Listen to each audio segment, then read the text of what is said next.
All right, here we are. I am live. I'm going to play this.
All right, hey everybody, we are here. We are live, and hopefully it is working on everything where it should be working. Okay, I'm not seeing any audio on StreamYard. What's going on there? Okay, the mic looks like it's working. Okay, well, is it working? Let's make sure we got the right mic. Audio. Okay, now let me see. I want live sound card. There we go. Now it should be working. Okay. Now it should be. Is it working now? Can anyone hear me? Let me know in chat if you can hear me. It doesn't look like it's working, but it does. It is. It is working on my system here. It looks like it's working. All right. I'm over on Mixler as well, so we don't have anyone here yet. On Mixler or in YouTube, but there is someone watching somewhere. Don't know who. Oh, they were. Now they're gone. Oh, now they're back. I don't know what they're doing. I'm trying to find Jesse Pete's name so that I can get him invited here.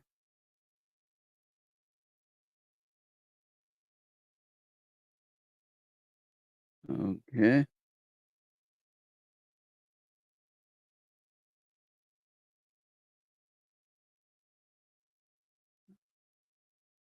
Give me what I'm looking for here.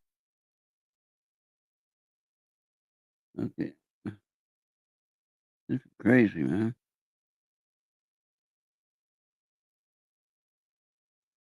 Okay, here we go. Now we got that. Okay, Jesse, I sent you a link for the show. You are more than welcome to click on it when you're ready. You decide when that is. All right, now, let me see here.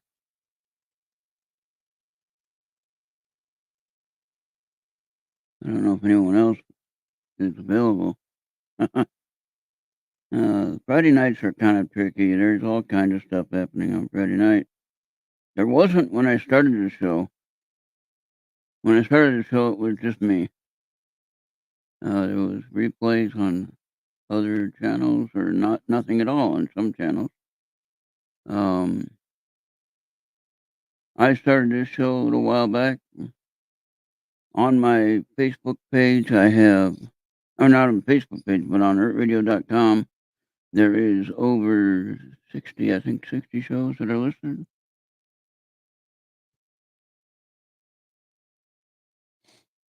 So that's pretty incredible.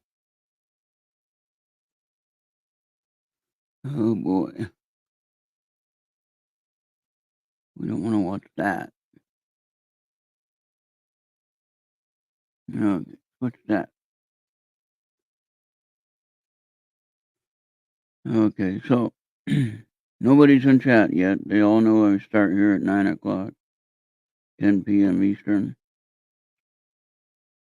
So I need to learn how to work on the sharing the web.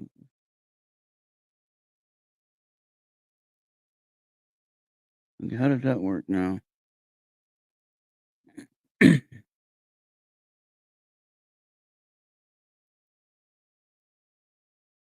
I'm the only one here, so okay, nobody else is here.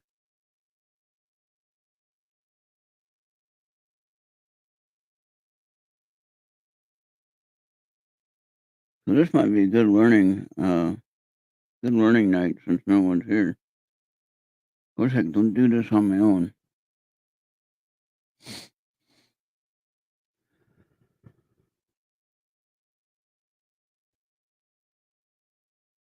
All right, nobody's over here on Mixler as well.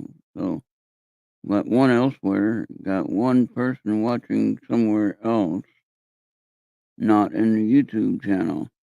So this is fun. All right, so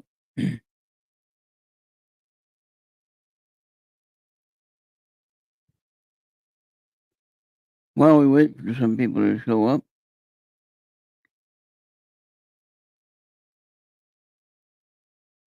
how do we? Okay, how do I get that going? Okay, share screen. Is that it?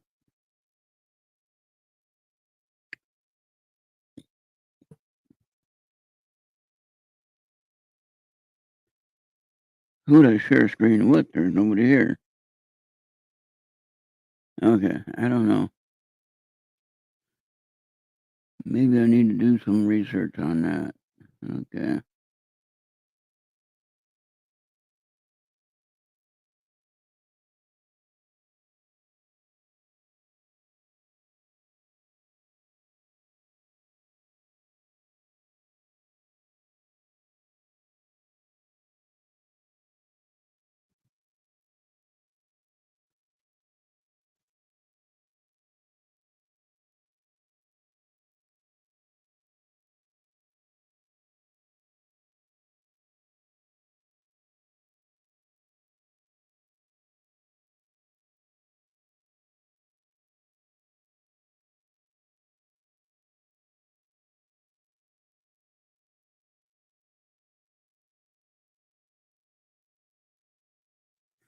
Ah, okay.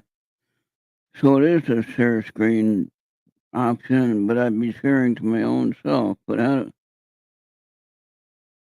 Okay.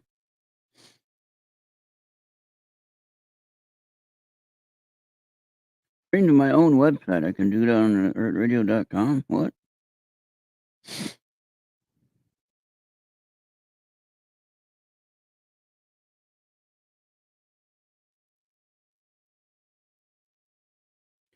No. Okay. No. How do I?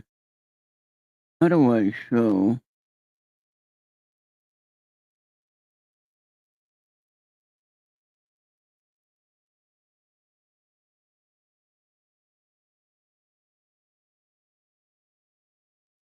Web pages, maybe.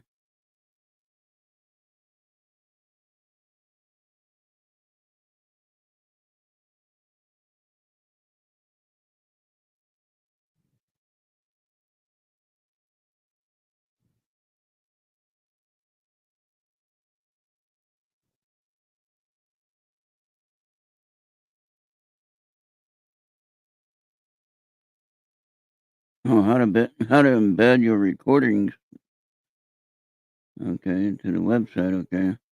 How to live stream to your website using StreamYard. No, that's cool. That we need to figure that one out. Okay.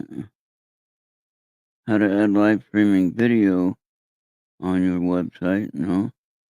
I see everything that I don't need. Okay, nobody's here to ask. Nobody's here to tell me the answer. It's gonna be a very long show with nobody here. Hey, Papa Tom, how you doing? Oh, hey, you're somewhere else. Well, welcome. Hey, you can be part of the show tonight. We got Jesse Peak back in a little bit, in a few minutes. If you want to be my co-host tonight, I'd be more than welcome, more than happy to have you as a co-host. I have myself talking to myself. That would put me to sleep. Uh, hey, Bobby, how you doing? All right. Well, I was watching another show over there on KGRA. It had a really interesting show. Of course, she was talking about her new show, so that was still pretty cool. Some of the responses that she got about her new show was pretty good. So anyway, uh, you don't want to? Okay, all right. And Jesse, I sent you the link to Facebook Messenger, if that's all right. And heck, you can have a little extra time to share everything you got to share, since I don't have anyone to help tonight. And I'm trying to figure out how to share like web pages I see everybody sharing on StreamYard. I have no clue. Um, there's a share screen, and if I click on that, video file, extra camera, slides, and no, I don't want to do that. Share screen, okay. There's no one that I can share screen with, though, really. Except for Jesse when he gets here. All right. Boy. Okay. Screen sharing is easiest with two members, right? Screen sharing works best on a good computer. That's nice to know. Okay, we don't need to do that then. That's not what I want to do. Um,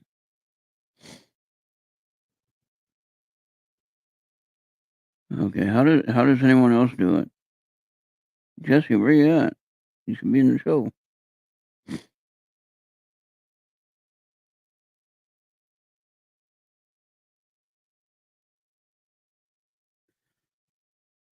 All right, I did send you that link in Facebook.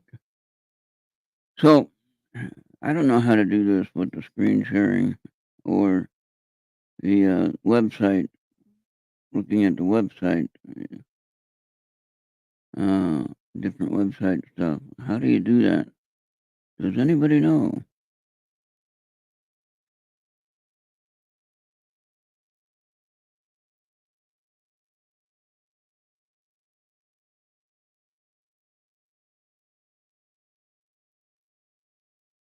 Well, nobody, you guys are here, but I don't know. We got four watching somewhere.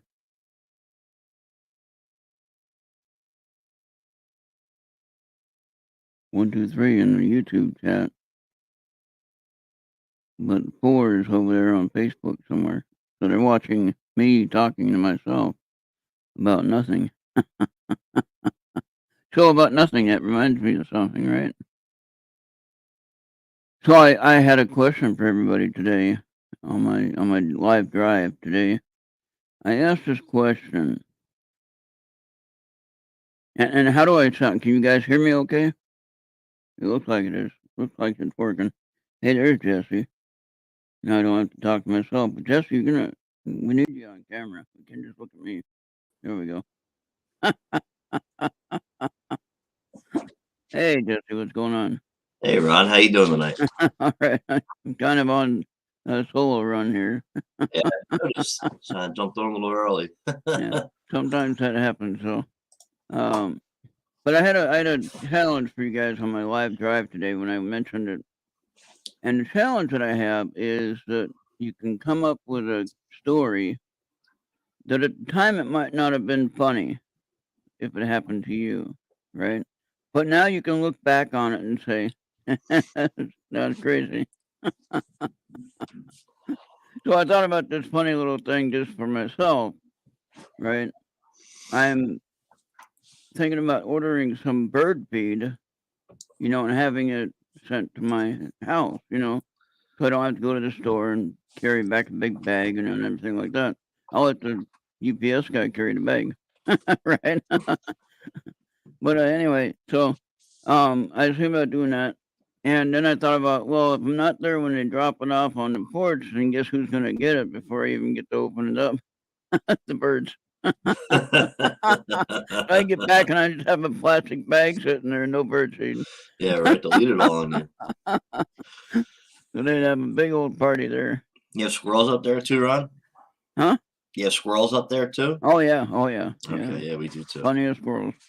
And they've been finding their walnuts they put around before the snow came here, and they're finally finding them all. And I see them all the time. They're digging it up where they had it because they couldn't get it when they had 2 feet of snow on the lawn. So they knew That's where they funny. buried it. They just didn't know where it was because the snow covered it up. Well, they say, I think they said it was like 50% of whatever squirrels bury, they forget about. So they forget about half of the stuff they bury anyway.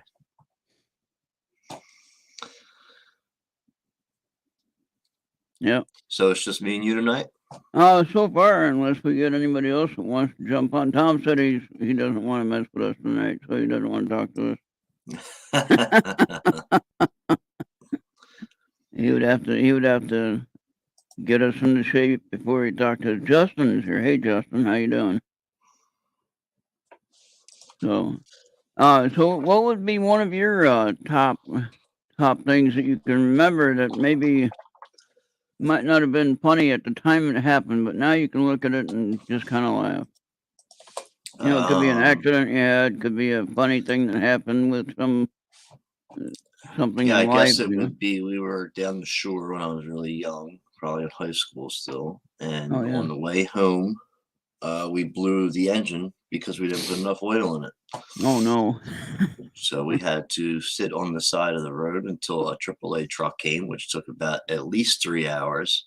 So we were sitting at this Wawa gas station for that long with the car on the Atlantic City Expressway. This happened. So we sat there for about 3.5 hours. The truck comes. It doesn't have enough seats for all of us in it. Oh no! So it could only take the vehicle. So we had to wait for my girlfriend's dad at the time to come and drive down to pick us up, which took another 2.5 hours of sitting at that same place. And that was stupid, but it was weird because the day before it was making noises. We did check the oil. There was oil in there. And we thought, and then the antifreeze was empty. So we bought antifreeze and put that in there, but they said there was no oil in there. So there must have been a leak or something. I don't know. I still think there was something else wrong, but that was not fun. Sitting on the side of Atlantic City Expressway for 5.5 hours trying to wait for a ride. Yeah, and I remember that a couple of years ago, I driving my Buick Rainier SUV, and it had the auto track control thing. Had the 2-wheel, 4-wheel drive type of thing. When it needed it, it would put it into the 4-wheel drive or all-wheel drive, right? And so the funny part was that little part was not working correctly. So the only thing that worked was the rear wheels. So when it's a little icy, guess what happens? The rear wheel catches the ice and then you go spinning around. So Absolutely. I'm about maybe, I don't know which direction I am from home. I know I'm probably north of home, but probably about 45 minutes just driving, right? Right. So everything is an hour away here, so but anyway, 45 minutes I went to Jackpot Junction, which is north of here. And coming back, I was trying to get back before the sun was going down because I knew it was going to be icy. I didn't make it. So I spun around. I'm sitting on the side of the road. The car's wedged in there with all the snow, piled up underneath the wheels and everything like that. It didn't roll over or nothing, but I had some tires in the back of the car, which kind of gave it some weight. So that was fine. But I sat there for a little bit. I'm saying, great. Well, I got my shovel. I ain't gonna be able to dig this thing out. So I got full coverage. And of course, at the time, I was really pissed because it was cold. It was snow, and I had a long way to walk if I was gonna walk. So anyway, I started walking, And I did manage to call my insurance company, and they said, "We'll leave the key in the car, and then we'll come and pick it up and tow it to your house because that's what full coverage does." But still, how am I going to get home, Right. right? So I start walking, and all of a sudden, a guy comes by, and he lives in my town. Just what a stroke of luck that is, Yeah, right. you know. So he gets me in the car, and we get back to my house, and then I wait for probably about an hour, and my car's getting towed right to the house. Pretty good deal, full That was coverage. cool. It Gotta worked love out good, full huh? coverage. And so I have full coverage on any vehicle I have, especially if it's a newer vehicle, you know. Oh yeah, And absolutely. then I have roadside assistance. I got everything, you know. Yep, So it's that's like when good. I go on my trip to New York, I have, you know, it covers all those states that I'm going to, you know. Right. You So ain't got that's to worry about perfect. it if You know, anything happens, you know. and if I run out of gas, if I have a flat tire or whatever, it's there, you know. Yep. So at the time, I Absolutely. couldn't laugh at that, but now I can look back and I say, well, that was a lot of fun. I agree. I sit back and look at it as well. The same situation, Yeah. you know. So if anybody Gotta in laugh chat, at it. yeah, if anyone in chat has any strange occurrence in life, if you don't want to share, you don't have to. But if you do, that's just fun, something fun to talk about. And that's on any chat that you're in. And if you're on Facebook or YouTube or wherever, I don't know where people are watching. Yes, they're watching on YouTube over Yeah, there, they're all or on over. Facebook. On Facebook, on their radio shows, probably, or it could be on my page on Facebook. But anyway, if So not, then we'll just go ahead and roll with what you got. You got some information, and plus you got. I noticed you put something up. You certified. You got a certification for something, yeah, I and got a then lot of different stuff that has been going on yeah. recently. So go ahead and pick your first one you want to discuss, and then just roll with it from there. Yeah, so I recently got two certifications, one in basics of digital imaging, and the other one in uh, asteroid defense from the Planetary Society. Two really important things that are going to help me right now with MUFON with the basics of digital imaging. That was one of the longest class certifications I've ever had to take. I mean, hours and hours and hours of video and questions and quizzes, and it took days.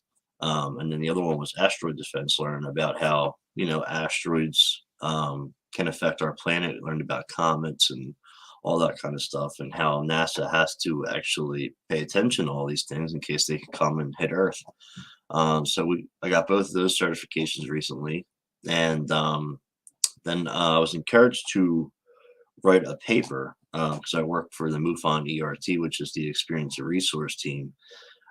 Somebody had come to me and said that they had an experiencer come to them and they didn't exactly know how to help them. So that actually got me thinking that there really wasn't too much content out there that was like a quick, easy, accessible tool for people to understand how to help an experiencer. So I actually wrote a paper and it's called Understanding the Ways to Help an Experiencer. And that actually just got published in the MUFON Journal for this month, which is awesome. And I've had the way I found out that it got published in the MUFON Journal was because I actually had a board of director of MUFON, the old ERT assistant director, email me and letting me know how much of a good article it was. Pretty much goes. I mean, it's a guide. It's used as a reference guide. It's used as a tool for people, individuals that don't have training in helping experiencers, and it goes through every little detail about how you can help an experiencer without having to train. Um, and I think it's a great piece. A lot of feedback. People are already using it in that way to help them work with experiencers. So it's great. Um, and you can find it in this month's MUFON Journal, but it's also been on my website as well for the podcast. So you can go on there and read it as well if you don't get the MUFON Journal. Again, it's called Understanding the Ways to Help an Experiencer. It's probably one of the most important papers I've ever written that got published because I've had multiple papers published, but this one is the most important of all of them because I think experiencers are the most important part of one of the most important parts of the UFO phenomenon. They are the ways that we find information about what's going on with this phenomenon. I've experienced some things myself, so I understand exactly how that works. I can level with them. So it's something really cool that got done, and to be able to have your papers published like that and have your own publications is a success, and it makes you proud that your writing got done.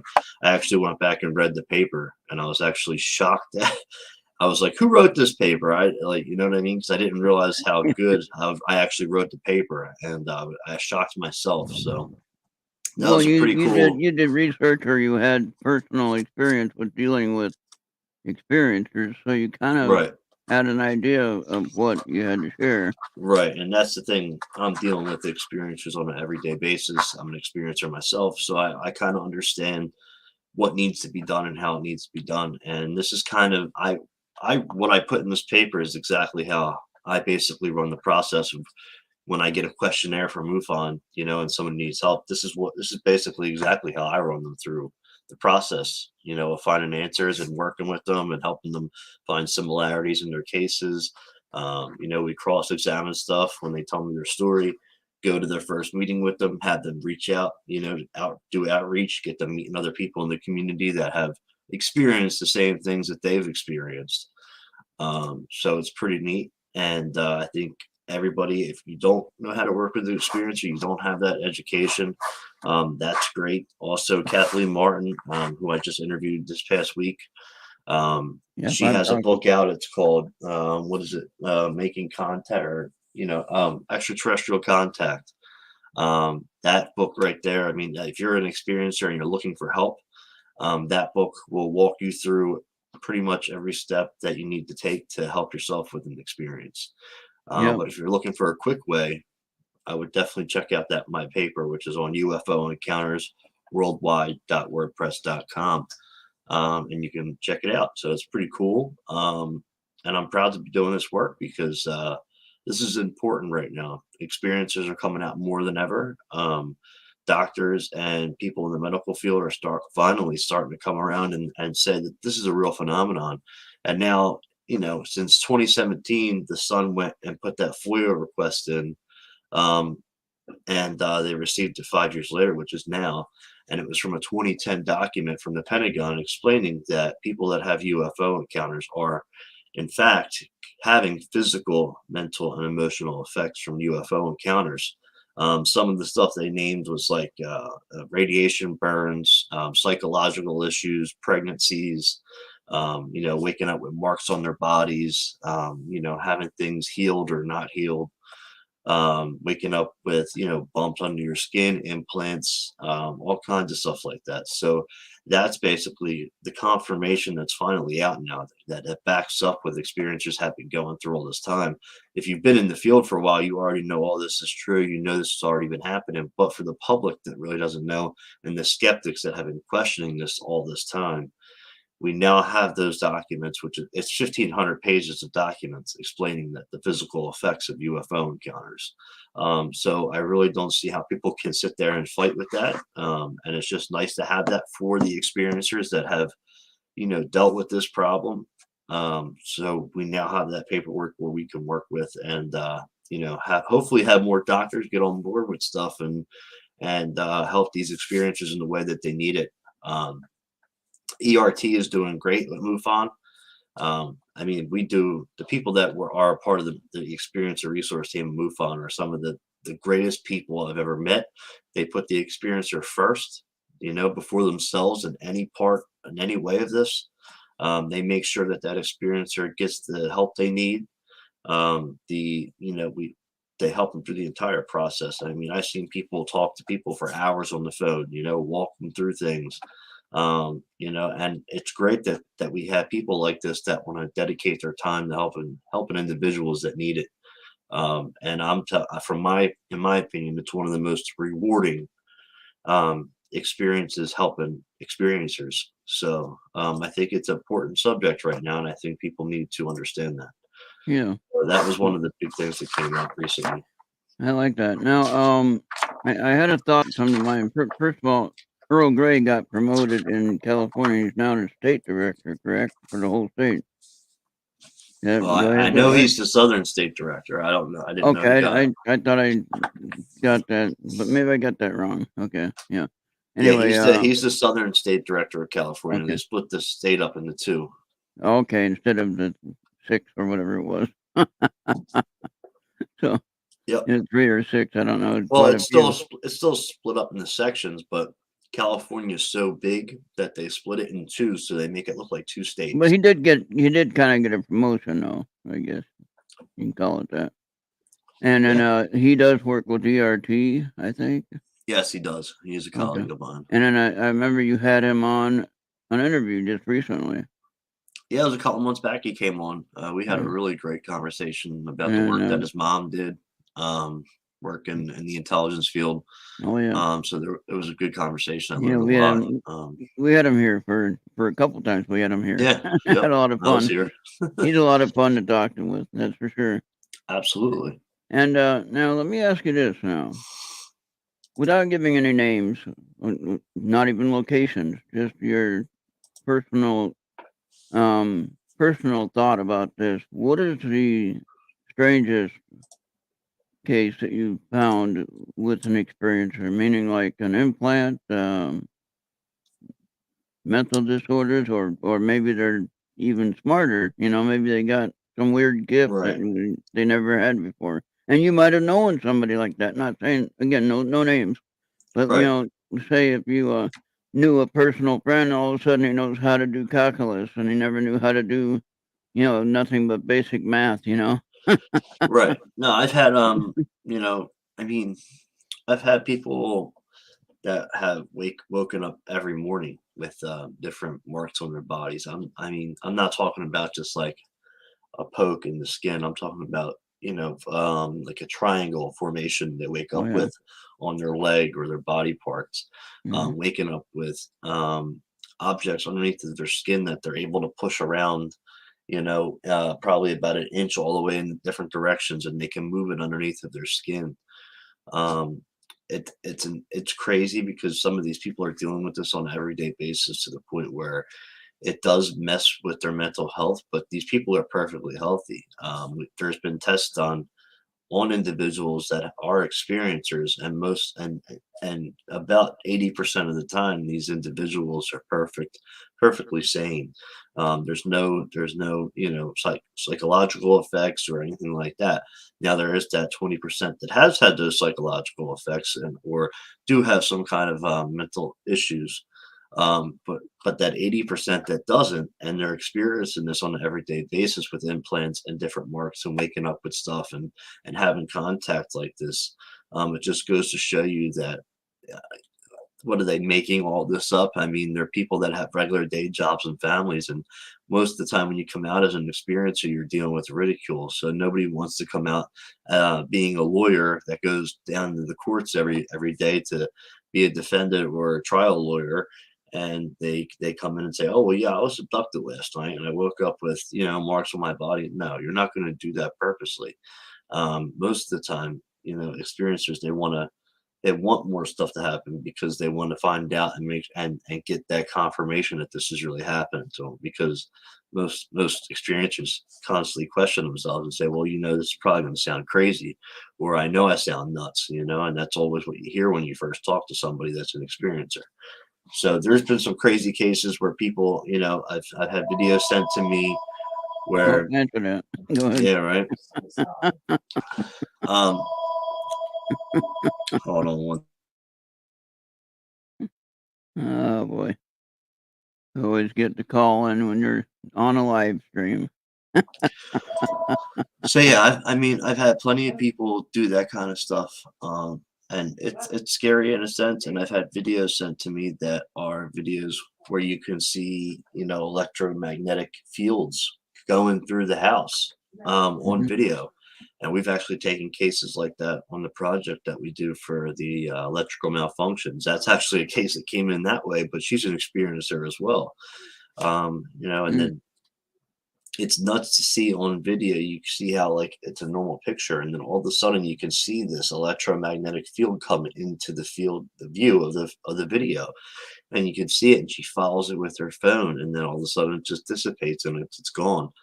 So I've seen some pretty crazy stuff, honestly. And it's kind of I've had some cases where I've had to work with people on a actual everyday basis because it's so bad.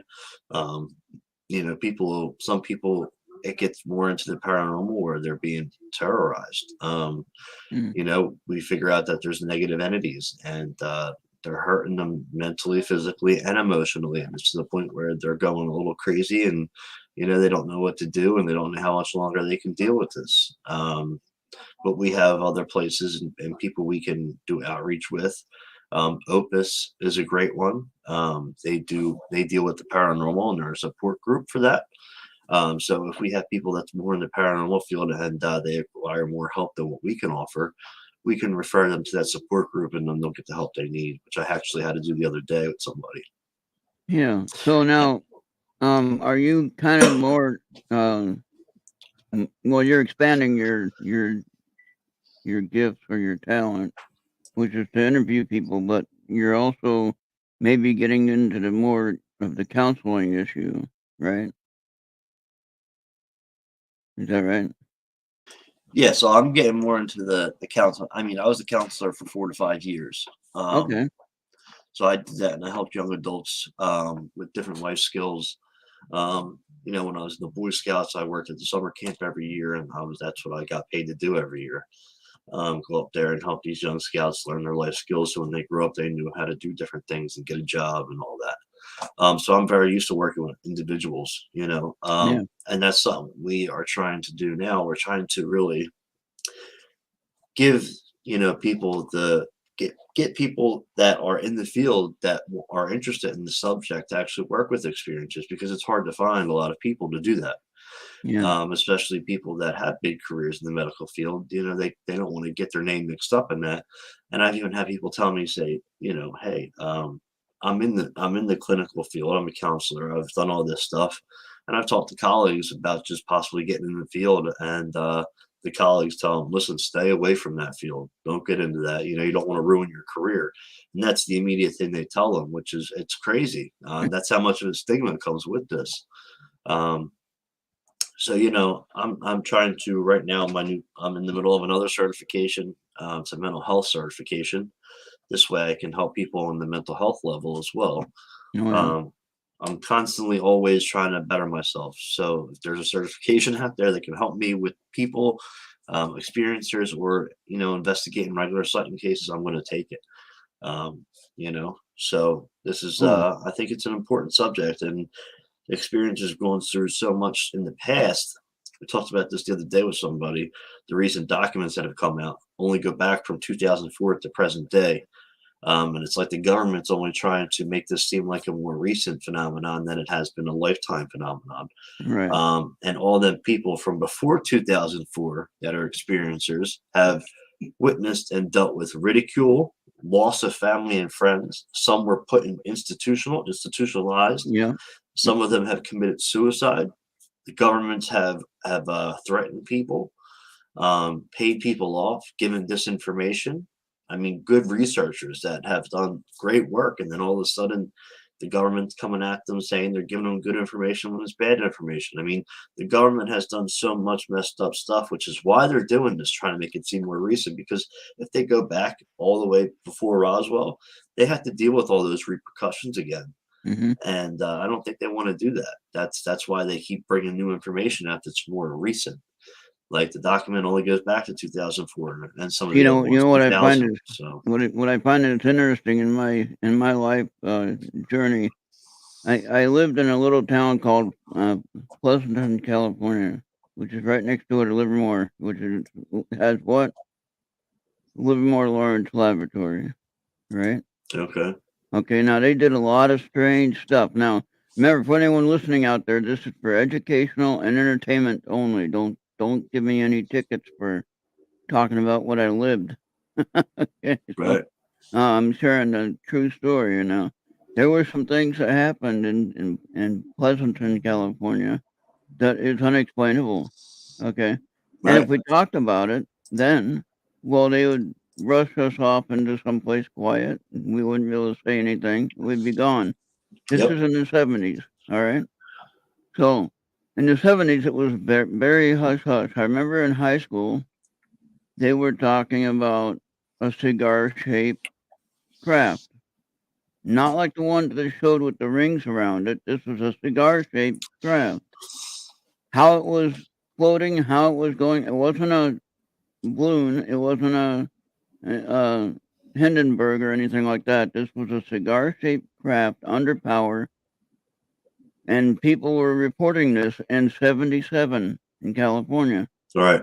Okay. Now I said, "Oh, that's a bunch of." Right then, I said, "That's a bunch of crap. There ain't no way that thing could fly that big. No way." Right. And so, in my own mental state, I said, "Nope, can't be done. It ain't real. It's a bunch of crap."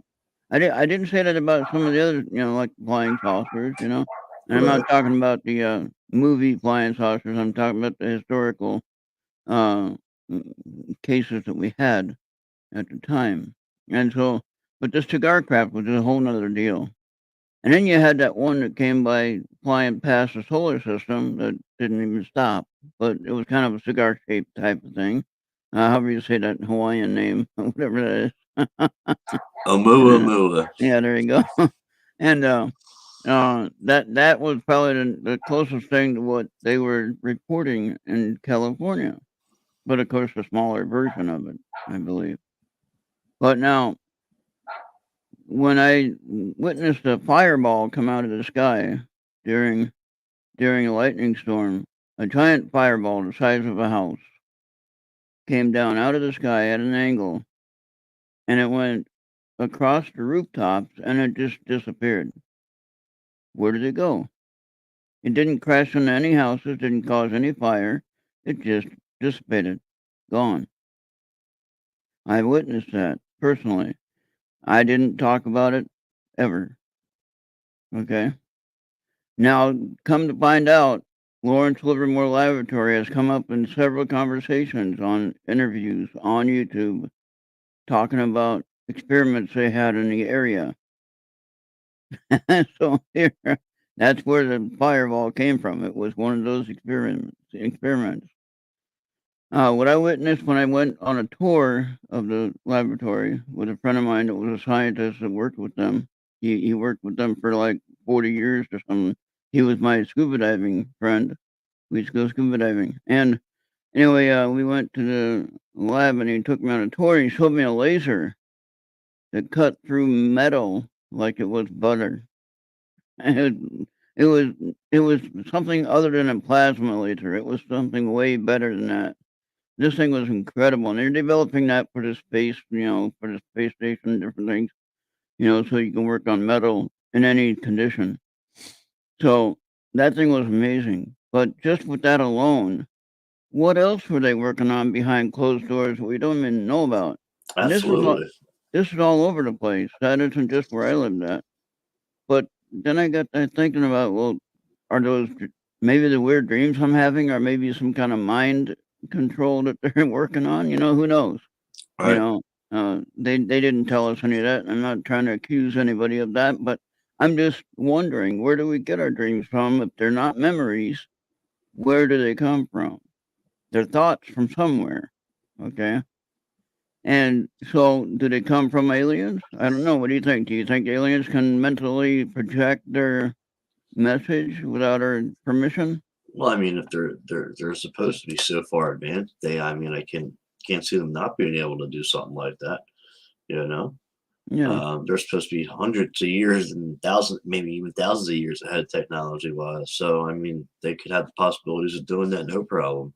Okay. Putting thoughts in your head. It's just like when you can have a major sighting, major UFO sighting. You'll have 10 people witness that sighting. Well, there'll be maybe 4 different sightings in that one sighting because these 2 people seen this, these 2 seen that, and so on. So I think they can make you see what they want you to see when they want you to see it. So it's definitely a possibility for sure. Yeah. So guess we have some big news. Okay. Give me the big news. MUFON in the journal this month it says MUFON goes to Washington. All right. Dave McDonald, the director of MUFON, has gone to Washington this past month to talk with to because the Senator Gillibrand and what they're doing, um, and the amendment to the National Defense Authorization Program Act, um, to act and create anomaly service tracking and resolution office with the authority to pursue any resource capability, asset, or process of the department and the intelligence community. Therefore, they are allowed to use any assets that they can that's outside of the government or with inside the government. So Dave McDonald went down there to have a couple different meetings, to talk with about the issue in more detail and how MUFON could probably maybe be able to work with the agencies to help them meet the goals of the Gillibrand Amendment, which I think is a marvelous idea. A lot of people will be like, "Oh, well, MUFON's in with the government." No, listen. Here's the thing: the Pentagon and the government always put these little research teams together with people that don't know anything about the UFO phenomenon whatsoever, let alone astronomy, the entire phenomenon in general, ERT members. MUFON knows everything about the UFO phenomenon. Not everything, but they're the most qualified. And to have them working with our senators, our state representatives, our governors, any of them, or the teams that are working on looking into these anomalies and these UAP, I think would be a great idea. He went through multiple different meetings. He was there on Tuesday, March 8th. He had a meeting with the military legislation assistant representative, Ruben Gallego, and the staff director of the House Armed Service Subcommittee on Intelligence and Special Operations. From that point, he had another meeting at 3 o'clock with Representative Greg Pence, his chief of staff and legislative staffer. From that point on, he went to Longworth House office building with Representative Darla Hood and other staffers. And then he continued on to another meeting with the Russell Senate office building, with legislative aide to the Deputy Legislative Assistant Military and staff member of Senator Lindsey Graham.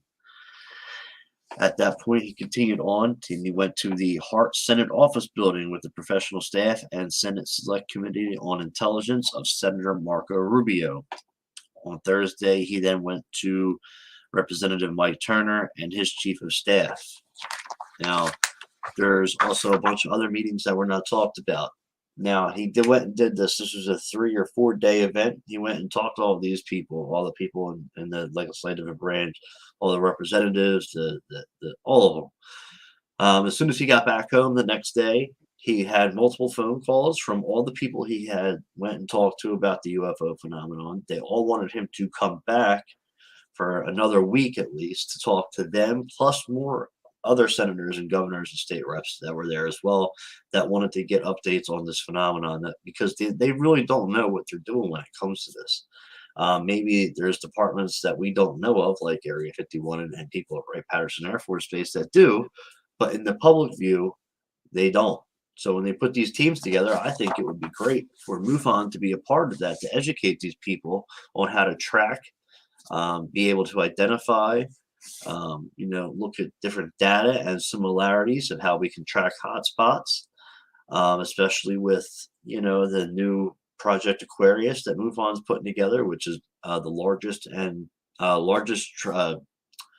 largest translatable database that you'll have in the entire world. And what it is, it's multiple different organizations, UFO organizations from all over the world, that are coming together with MUFON to create Project Aquarius. So all your research will be in one place, so you don't have to go to this organization and that organization.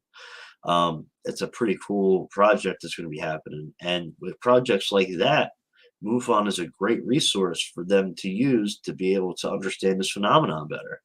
So I thought that was really cool. And it's some really big news that the director of MUFON went to Washington and updated and prepped all these different people. Yeah. So that's some big news. Now, let me see, what was I going to say?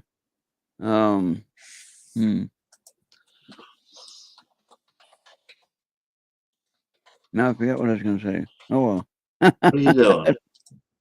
It'll come Yeah, back. but I mean, even when Lou Elizondo stepped down from the Pentagon, right? Yeah. They replaced him with a couple different individuals to take over the UAP program. You know, and when all this came out, because Lou Elizondo came out about it, those people all stepped down and they put new people in, and nothing ever came out of the office. Nothing ever came out of that investigative unit because these people don't know where to look for this information. They have no experience investigating UFOs. I know. So I now in know. that Gillibrand amendment, they're allowed to look for outside help. So why not go to the largest and oldest UFO organization in the world that has the data to be able to help in the public view, not behind the scenes with intelligence people and all that. That's not what's happening here. This is for the public view so the public can understand the proper information and not get the disinformation from people that are putting the wrong information out in the public. Yeah, and then what I was going to ask you about, but first I wanted to ask a two-part question, basically. First, do you think that they're holding back info for the safety of everybody? And then the other thing is, I heard somebody talk about the big database that was in Utah that all of a sudden that's not even talked about anymore, even though I'm sure it's still there, you know?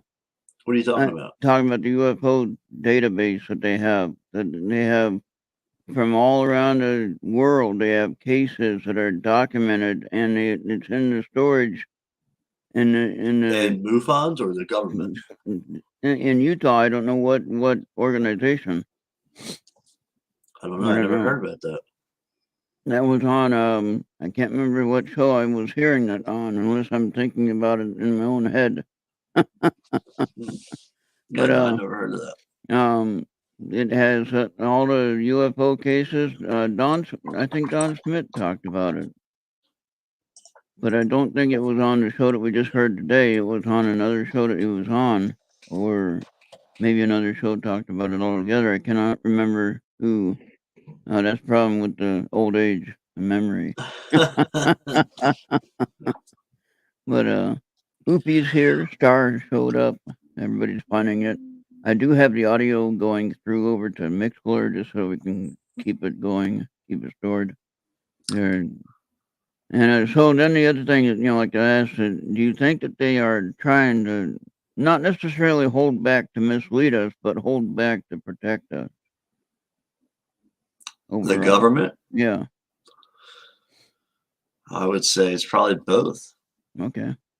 I Fair mean, enough. there's going to be things that they cannot, because if they come out and say, yes, we have all this technology, we've had it for years, right? It's going to change the world. It's going to make our fighter jets, pilotless, so we don't have to risk people's lives. And we got these tanks that no shell can ever penetrate. You know what I mean? We'll Mm, be the strongest military out there. Well, now because we put that in the public view, every other adversary, enemy, ally will know about this technology. So there's some things that need to be kept secret so we are able to use it. And when it comes to the time that we're able to use it, we will be able to use it and not have to worry about them having that same technology. Um, so I think in a way they can't tell us, and they have to do it this way because it's protecting America in a sense too. I right. understand that coming from I have a military background, so I completely understand that. Um, it's you can't give everybody your secret weapon. Right. It's just not possible. Yeah. No. I had 4 years in the Navy, so I know Right. that So you know that we. too. I mean, I didn't have a top secret job or nothing like that, but No, still, no, there were things we couldn't talk about. you know, absolutely, absolutely. we had things happen on our ship that they just said that never happened. It's Right. like, okay, it And you never don't happened. talk about it no more. So this is how it And is. then later on in life, we forget it, and all of a sudden, a memory will pop up, and think, wait a minute, didn't that Yeah. happen? Of Yeah. course, we can talk about it then because several years later. Yeah. Right. But yeah, so um. Yeah, I don't know. I just hope that they're doing it in the best interest of everybody's well-being. 'Cause Dave that's McDonald. what. Dave McDonald's a really good guy. Yeah. He is a really, really good guy. He cares about what the ERT is doing. He cares about all the different levels of MUFON, and he cares about the people. Where other directors have lacked that area, and which caused issues. And everybody that gets in contact with Dave McDonald, even if he's having one of the busiest days around, he will make the time of day to sit down with you and have a conversation. Yeah. And that's the kind of person you want being the director of an organization like MUFON. So I think he has the best interest at heart, and he's going with the Gillibrand Amendment and trying to help those individuals, which is Cool. in the public view. So it's not trying to be hidden from anybody. Well, I tell you what, we don't have anyone planned for an interview in the near future. So if you have any ideas about anyone, you can definitely put somebody together, and you can run the interview if you want. I'll just be on the sideline watching, waiting for questions.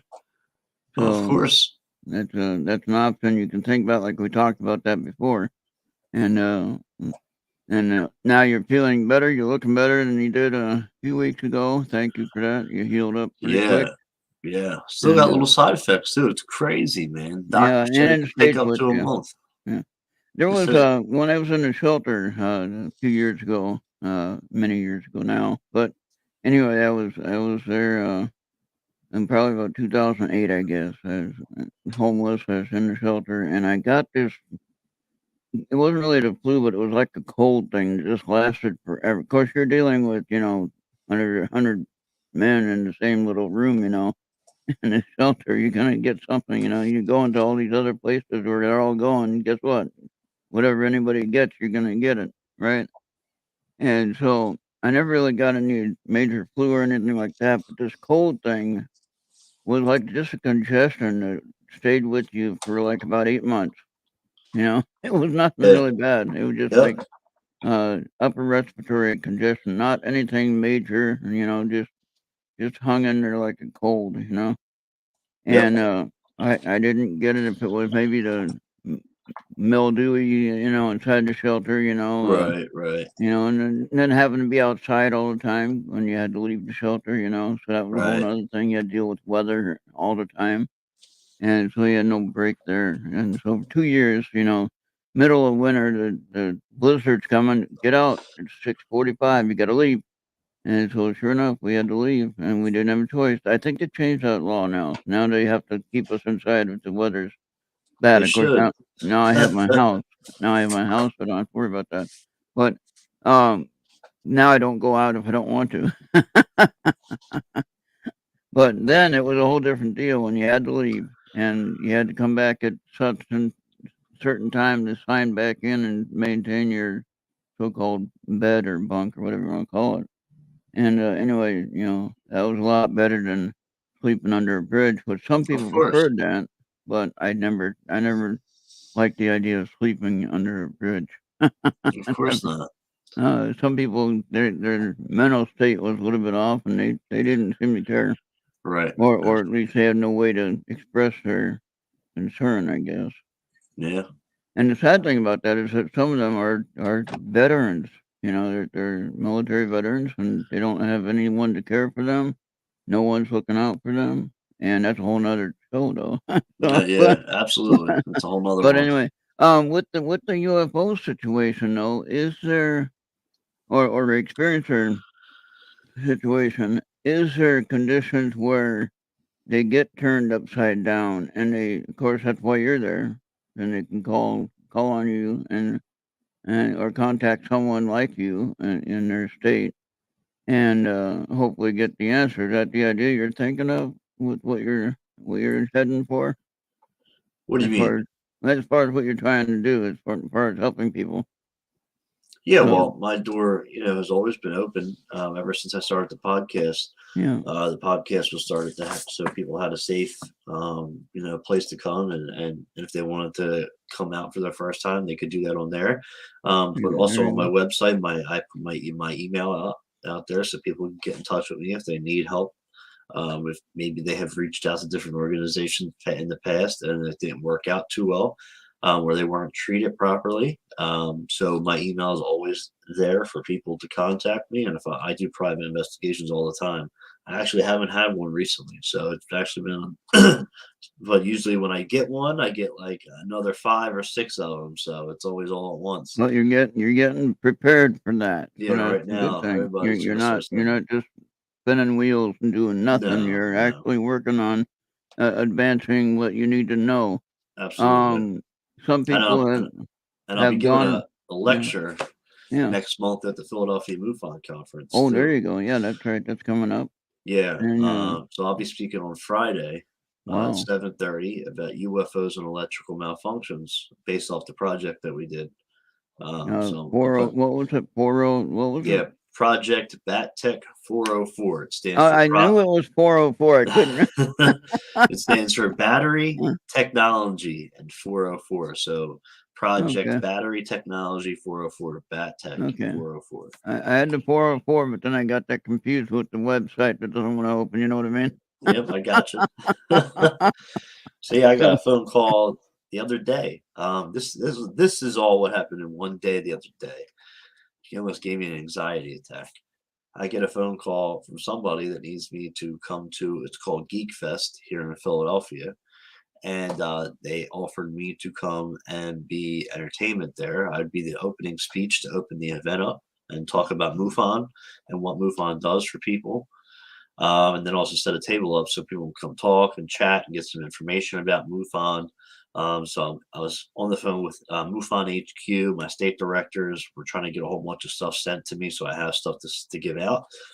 As soon as I get done doing that situation, I get emails saying that my paper was published in the journal. So I got excited about that. As I'm trying to open that and look at all of that, I get another phone call being asked to speak at the Philadelphia MUFON conference next month, you know.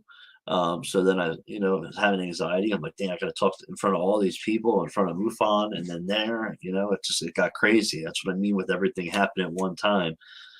So it was quite an intense day and a lot of stuff coming up. A lot we're going to be doing. I'm going to be doing a lot of outreach for MUFON, but I'm excited for it, man. I can't Cool. wait.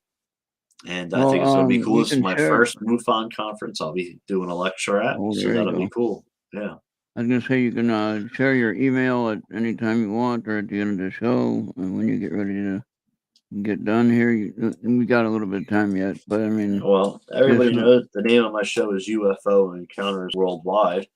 yeah. And if you just go UFO Encounters Worldwide at gmail.com, that's my email. Now, can you we were talking about you sharing some of the shows and some of the old archive shows. Yes, I'm going to be doing that once the 1 year comes up. I'm going to start sending Oh, them there. to you. Yeah, I couldn't remember what you said. Say again. My memory failed me, so forgive All me. right, you're I, good. I, I just want to keep. I want to keep that active and in our thoughts, so that we don't miss that opportunity where those stories can still be, kind of floating around somewhere. Because you never know who's going to hear it. You never know who's going to say, "Oh, I missed that one." Now, of course, they'll tune into you and on a new one, but they'll want to catch some of the older ones, Right. right? Yep. So there you go. Thank you for putting that in there. So I just Um, put my email in there if you want to get a hold of me. Anybody needs something done, needs help. And then also I put the podcast website on there as well, where you can get tons of different articles on UFO history. There's case files on there. There is stuff that will help you learn proper investigation equipment, sighting reports, abduction reports, all that kind of good stuff. Plus, you can see my travels and projects. And then I also put the Project Bat Tech website link in there so you can check out the project. I just added cool. a new short report last week, an update on diesel engines, also on different statistics on the duration of electrical magnetic cases, the range of EM cases, and different substances that we found at landing sites. So there's a bunch of new information on the website to look into if you're interested in the project and what we're doing. Now, here's a question I just thought of. As the UFOs, I call them UFOs. If they're not, if they're UAP, whatever the heck they are, I call them UFOs. All right. Um, UAP, UFO. Unidentified. That's good enough, right? Yeah, Um, exactly. there. Do you think that they use storm conditions to kind of hide? If they need to hide. I mean, I guess. I mean, it's a possibility. Yeah, What was 'cause, that project the government had that could change the weather? We talked about that not long ago the with Maria and HARP, Charles. HARP, Harp. HAARP, Yeah, I remember we high talked about that. altitude something, Yeah. something, something. So I can't. if the government can do that kind of stuff, I'm sure they can. Like we said, their technology is far ahead of ours, so No, they'd be they capable of can, doing yeah, that. They want to get out. It's the same thing with the electrical malfunctions. It's they're able to if they don't want to be seen or they don't want to be videotaped, they'll malfunction your phone, your camera, or whatever it is, so you can't have no evidence of seeing these craft. It right, happened to me. That's where this project stemmed from. It's happened to hundreds and thousands of other people. I mean, we have a whole database now of electrical malfunctions people reporting to us. Historical cases, whatever you want to go with. I mean, Sirius XM radio, car batteries, airplane batteries, no, not Sirius clocks in the XM. house. Come on, man. Yeah, that was one of the Not first my cases we got. OnStar either. Don't mess with my OnStar. Yeah, they'll never be able to find you, Ron. To the UFOs, gonna run you off the road That's right. Like Larry Zamora. I'll be turning left, and I'll go into some desert, and run into a Yeah, lake somewhere that ain't supposed to be there. yeah, exactly. I'll have the best time, but I just won't be able to get to where I had to go. No, Yeah, I got a pretty straight shot to get the bills this time. I don't have to go to. I'm not going to go to Ohio, so that'll be easier on the overall straight shot trip, basically, right on the highway. So, not saying that I minded going to visit with Charles and meet him or get him if we had a carpool. That's fine. That's what I'd rather do anyway. yep. But if I'm gonna go by myself, then obviously it's easier just take the straight shot right down, basically Highway 90, and then whatever it is, 80 or whatever it is, goes through there, and then almost about 20, a little bit shorter, about 22 hours, I guess. Of course, if I stop and get gas or eat or whatever, then it'll be a little bit longer. You know So what? My favorite part about going back to New York this year is the little bookstore across the street from the museum. yeah, I love that bookstore. okay, He's always yeah, got some really cool UFO books. Last oh time I yeah. was up there last year, so What is your best favorite book that you had or that you I have too found? many favorite books. But yeah, I found a really good book in there.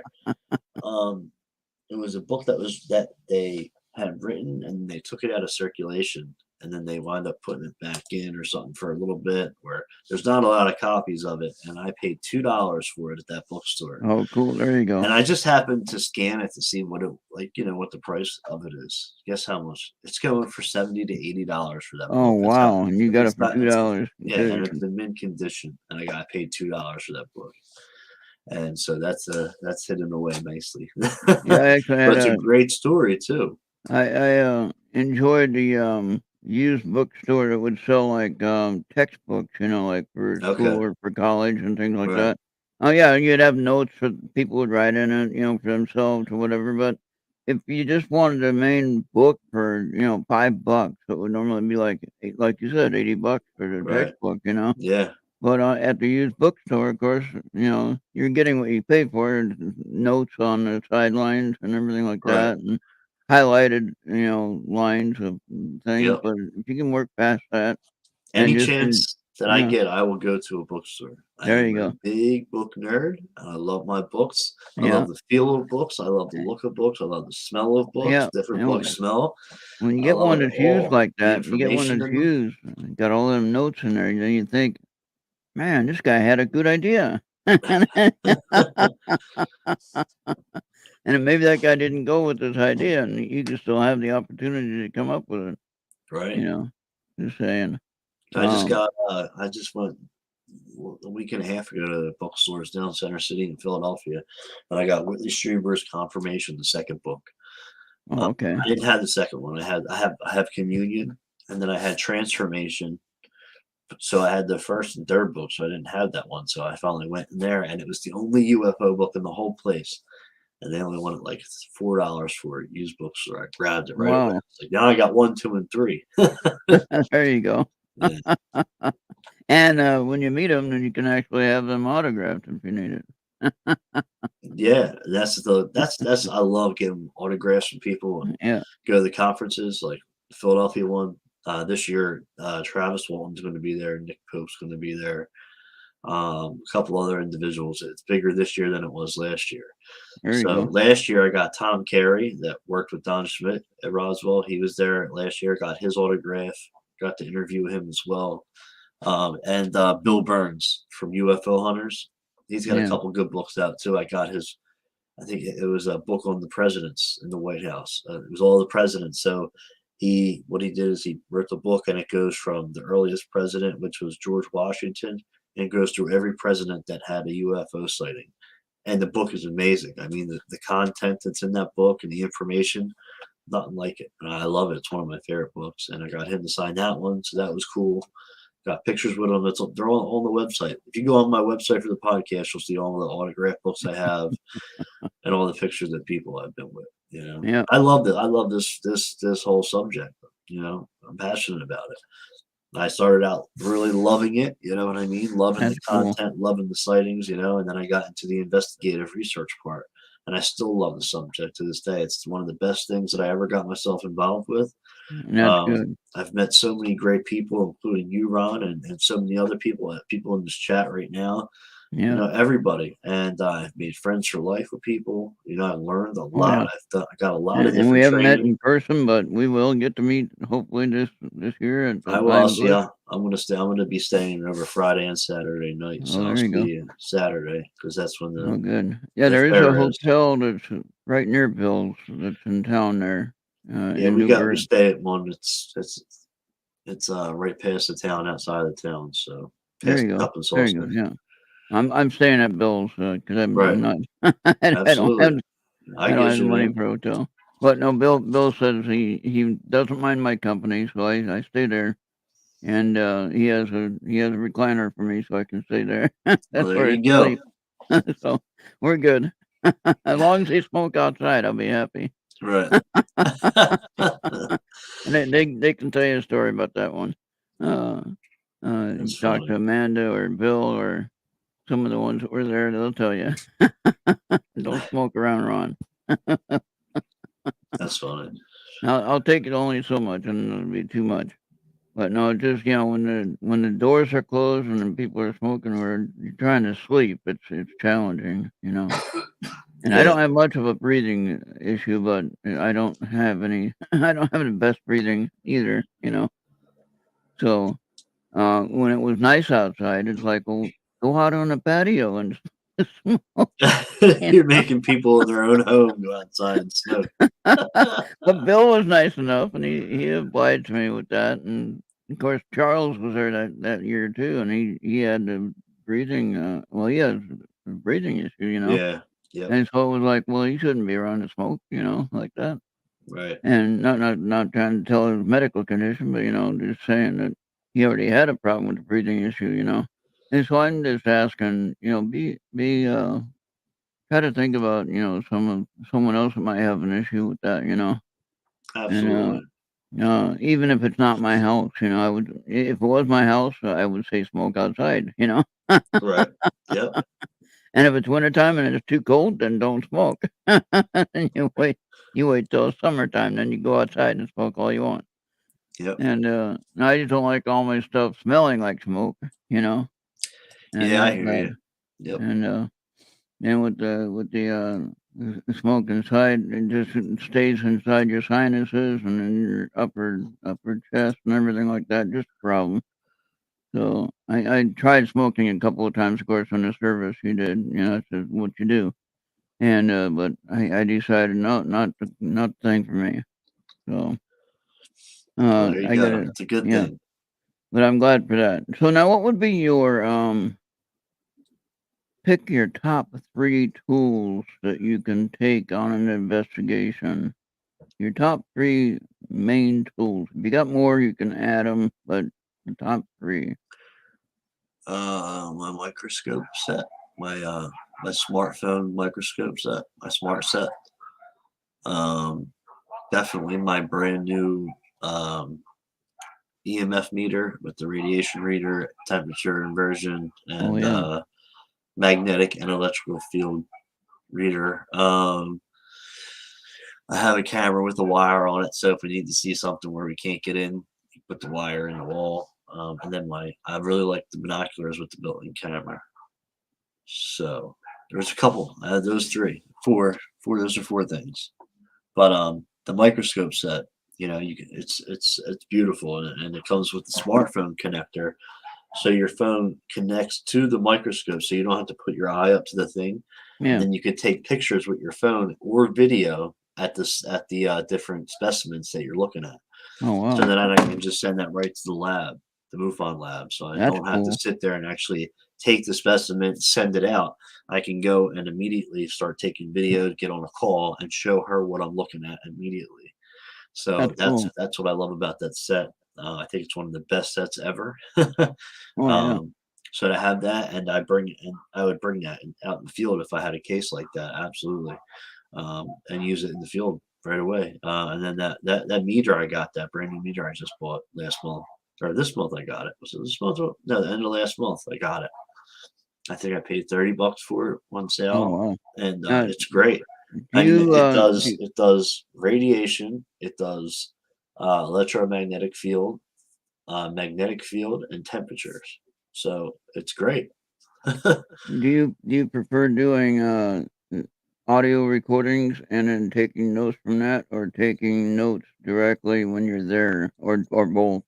um, I, I'd rather just have the recorder on my phone going, There you go. because I like to focus on my questions and focus on how the person answers, because there is psychology to watching people and telling if they're lying or not. Oh, yeah. So I like, making sure of all that as well. So if I Okay. don't have to focus on having a pen and paper or write down notes about what someone's saying, and I can just do it on my phone and listen over, There I'd you rather go. just And then when you listen to it, you can take out the different things you need to take out. Yeah, I got you. right. And then That sounds good. MUFON's new app that's coming out called Mona.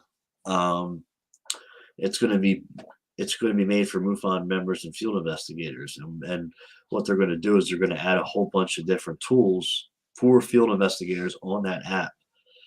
So the app will have a whole bunch of new built-in tools, so you'll have it all right in the palm of your hand. And then you'll Mm. also have the largest translatable database, Project Aquarius, in your hand. So you have all the research in your hand as well. They're trying to make it so simple, so if you go out in the field, you don't have to go do your research then come back. You'll Right. have that app in your hand. You'll You be able can to do look it the right research there. up, Yeah. right? And you don't need five different pieces of equipment. You have five pieces of equipment all built into that app. Yeah. So it's And pretty then I neat. think I think you mentioned that before. Yeah, I like that idea. Yeah, it's really And cool. I think it's great. Oofy mentioned something there in chat. Let me see if I can show that on the screen. I'm learning all this still, so forgive me for not showing that. Now you can see the if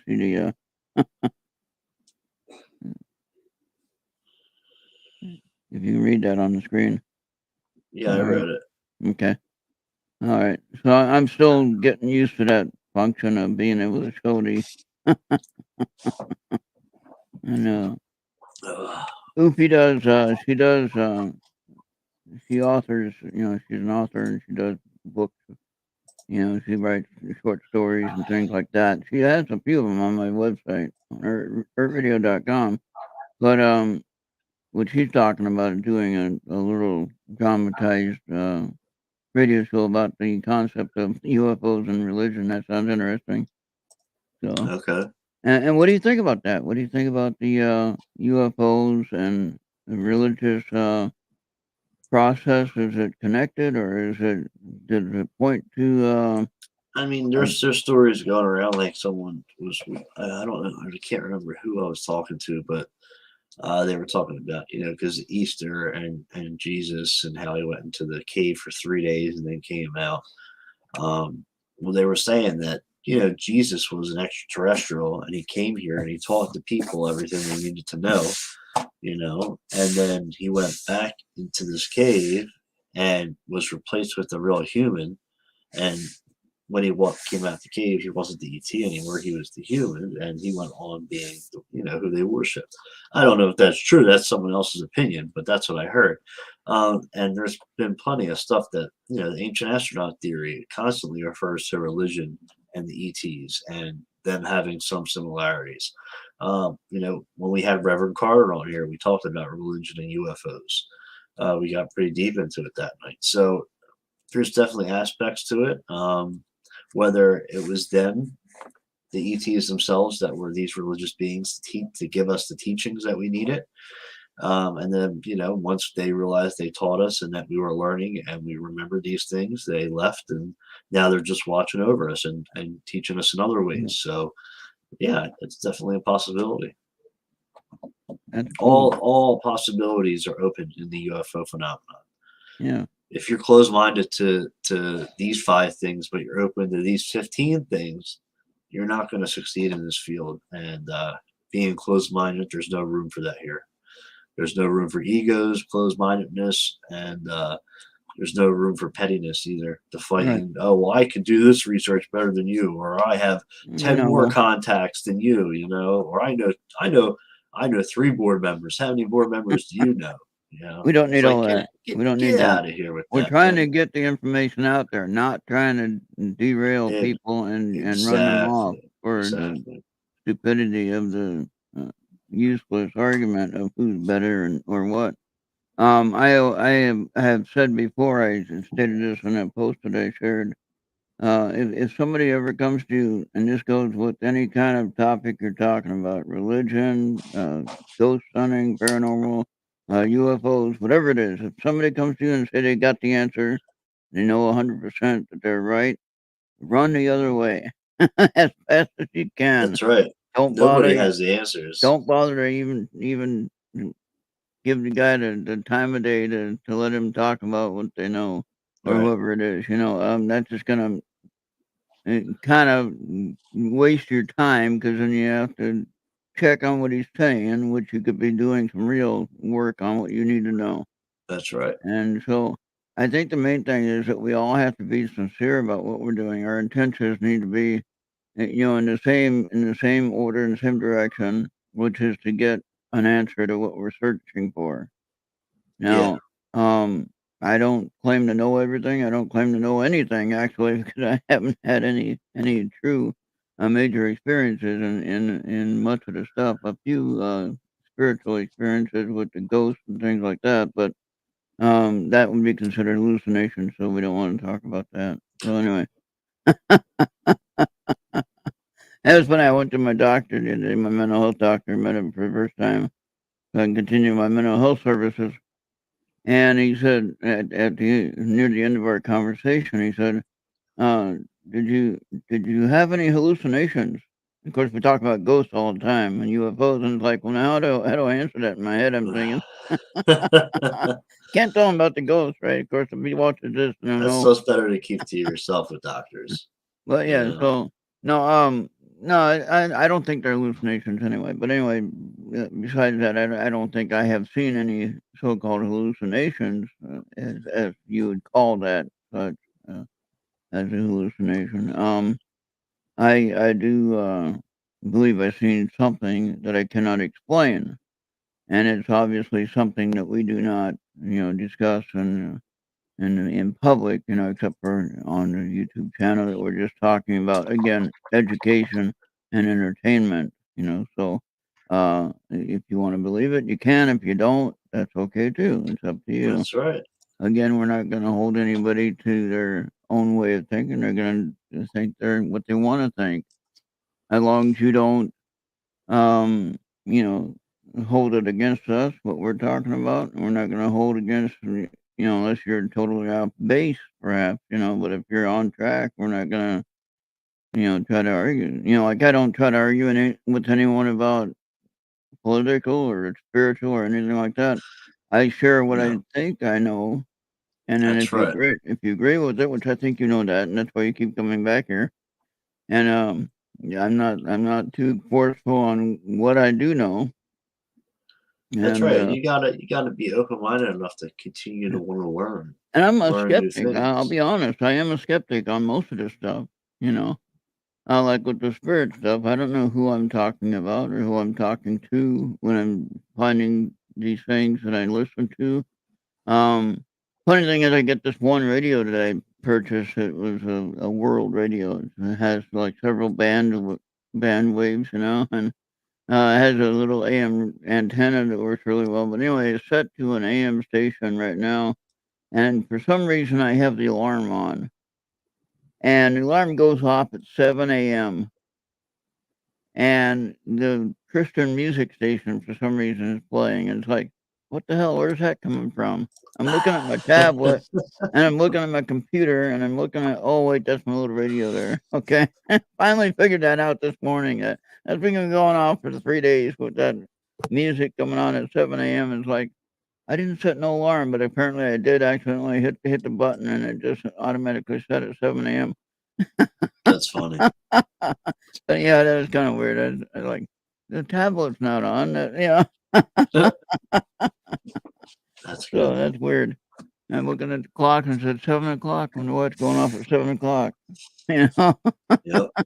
I got a voice. I got a voice on the radio. No, it doesn't. This is that radio that you can scan. I think Ron Yacobetti uses it. Right. And that particular, he knows how to actually set it where it can actually get answers for it. But I'm learning it. I'm learning some technology that I still don't know what I'm doing with it, but I'm working on it. That's all you And got to try. Keep and working on it. this one here, I can set it. It actually has a scan thing that you can set the scan on. Just get whatever signal comes through. But if you have it on a non-radio signal, just a static white noise, then whatever voice comes through, then it picks it up. It's like the SB11 box, but it's not quite as advanced, or maybe it's a little bit different technology, but still it has kind of the similar features of that. And so you just set the scanner, and when it catches some kind of energy, bam, it comes across, and there you go. That's something I don't know where they're talking from. I've had this Right. I had this on my SB11. I don't know where they're talking from, if they're in my house or whatever. But now, what's interesting with that, now I don't know what you think about going off the track of the UFO story a little bit, going off onto the paranormal issue. I use the pendulum. I know how to use pendulum. I use tarot cards and I use the oracle cards. Okay, and I'm doing pretty well with them, by the way. But the pendulum, you think, oh well, you're probably just moving your arms and it's swinging that way. Well, now you tell me, when I tell the pendulum to clear and it stops swinging, okay, and then I ask it what day of the week it is, and it swings yes or no, whatever, like if I say it's like today's Friday, it'll Right. swing yes.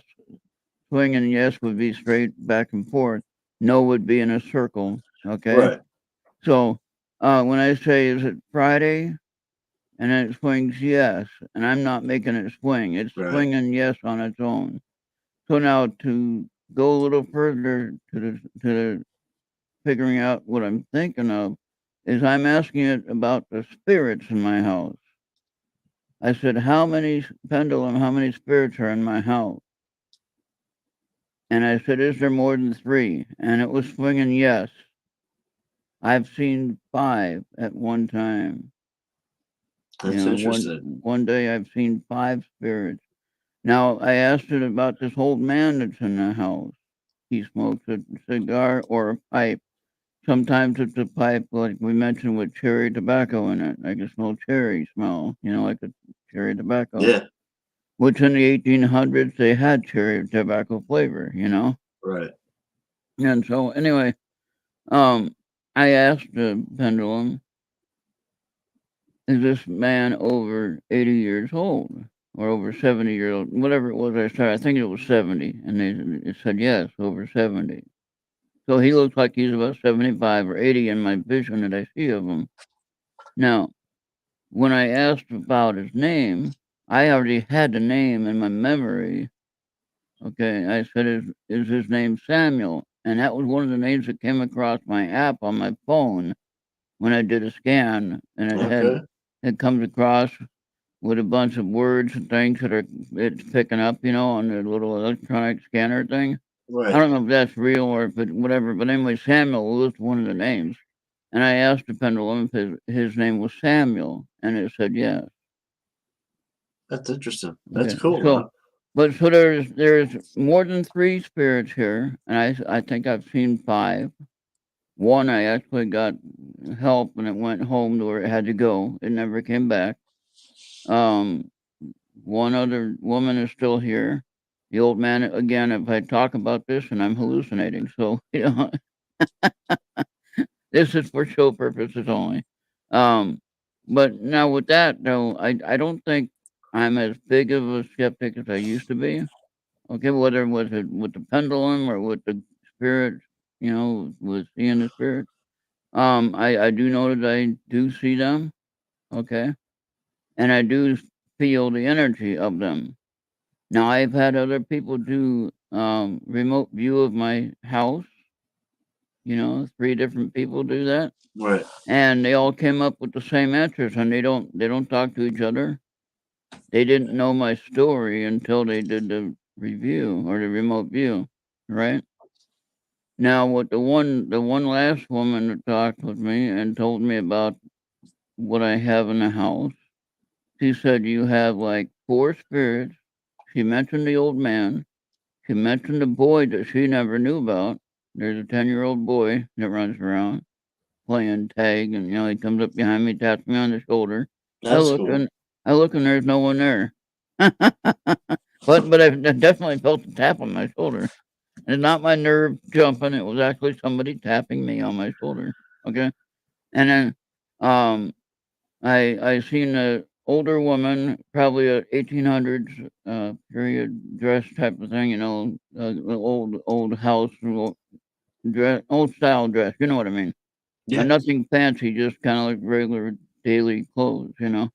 But the old style type of dress. So anyway, I seen her and friendly. I never felt anything negative. I saw something negative one time, and then it never saw it again. Okay. Now with the woman that did the last remote view, she said what happens is the good spirits there are keeping the bad ones away, and that makes a lot of sense. Right. Now what was interesting was she also told me about my dog that I had. My dog died in 2005. Okay. But she said, you have a little dog there that sits at the front door waiting for you all the time. Now, when my dog was alive in my apartment, she would sit at the front door waiting for me to get home from work That's cool. all the time. That was back in 2005 when she died. So she was 13 years old. So I had her since she was 8 weeks old. So that was my kid right there. That was my only Right. kid. And so that was just kind of weird that she'd Yeah. seen all this stuff, and it was stuff that I never told her about. And It's interesting. unless you watch my show, then you wouldn't know anything about it. Right. And Yeah. so, but the 3 other people did remote view, so they never mentioned the dog, but they did mention the other spirits that I just mentioned. And it's like, well, then I am seeing the right thing. I don't feel threatened with them, so I'm gonna not mess with them and let them stay here, and I'm gonna let them do what they gotta do to, maintain the peace and my Yeah. safety. There you go. Yeah. I did see a hat man one time. He was in an all black suit. He had a rim hat on, and again, like in so many reports, I couldn't see his face clearly, but I felt the negative energy. And I looked at him, I seen the shadow figure, and then it was gone, just that Wow. quick. I blinked and it was gone. It was like, "I felt you, I saw you here, I want you to leave." And, then all of a sudden, these other spirits were coming through that were the positive energy, and now no more Hat Man. Yeah. Wow. But the thing is with the pendulum, though, anybody has this gift with the pendulum, okay? Right. You have to hold your arms steady. You don't want to be moving it or blowing on it or having any kind of air circulating that's going to cause the motion. But what you want to do is make sure that it stops moving before you ask it a question. And you can do that by asking it to stop or to clear. And I always say pendulum clear. That's how I say it. And then it stops swinging altogether. Now, if I'm moving it with my hands, I can say pendulum clear all I want, and my motion of my hands are going to keep it moving, right? So my hands are not moving when I do this. Right. So now there's another test that I do, playing cards. All right. I have 2 cards face down. I could tell you what color the cards are. I can tell you what suit the cards are, all the way down to what card the card is with the That's cool. pendulum. That's very The cool. pendulum does not know what cards they are, but Right. I can tell you what they are, and I don't know what they are. I'm just taking them off the deck, Right. shuffling them up, taking them off the deck, putting them face down. I don't know what they are. And I asked the pendulum, what color is this card? Is it red? So yes or no, whatever that is. And I'll ask if it's a heart or a diamond or whatever, spade or a club. And it'll say yes or no on each one. And then you go through each number or whatever, until it says yes. And then bam, guess Right. what? That's It's cool. right. You have to do that on a live show one night, Ron, to show us Yeah, how we to do will. it all. Maybe I we can do will. that next week. Yeah, we could try that. I got a Yeah. question for you right now. How do you feel about oracle cards? I've never done anything with them. Would you mind if I did a reading for you? Yeah, we could do it next. Let's do it next week. Well, I could do a quick one right now. Just one card. All right, hurry up. Let's go. One card pull. I'm falling asleep. I'm getting All tired. right, one card pull. So I got these cards right here. This is from Tana Newberry. Okay. Okay. Yep. I got allergy problems like major here. Okay, so do you know what your life number is? My life number? Yeah, like if you did your birth date and you added up all your numbers and you No, I've divided. never done that. Okay, never mind that. No. We're gonna shuffle it 3 times. I just do it hand to hand. I try to take it like from the end, from the middle, and then from the end again. And then I usually cut it. I'll do it 3 times for you. Okay. And then I'll cut it. So basically shuffling it 4 times, I guess. But anyway. And then we'll take off the top card. Now, what's interesting. Now what do you do? What do you do? You do what when you do your cases? You do what? Investigate. Research, right? Yeah, Look at research. that. Do your research. That's cool. That number, what is that number on that card? 14. Okay, there you go. So look that one up, see what it means. Or Okay, if you I want me to will. read it, I can see what it means, but you can look it up as well. All right. There you go. So That's cool. do your research. I do my research. So the cards didn't That's know who cool. you are, right? Yep. Everyone's liking that. That's cool. Yeah. I like that. So we'll That's have cool. some fun with Yeah, we'll do that next week. the serious stuff, and we'll just have a little bit of fun with this kind of stuff, and I'll show you what I'm talking about with knowing what card to pick, and how it reads. I don't know Right. how it does, except the spirit, so-called spirit, knows what card it is. Obviously, that's why it's directing the pendant Right. or the pendulum how to swing. Right, so I understand that part of it, and I believe in that a little more than. No offense, I believe in that a little more than UFOs, only because I haven't had a personal experience. So I mean, Right. as far as I can understand what that would be, which would be seeing, except that one time that I saw something I couldn't figure out, which I didn't really see it. I Right. saw the picture afterwards, so I don't know if I count that. But anyway, Well, we'll talk about it next week. yeah, we will. Well, thank you All for right. staying That's a up good way to late, kick it off. coming on, and Absolutely. I will see you next time, and I'll Yup. be keeping an eye on your posts that you put up there for your different interviews. I like those that you do. You share that.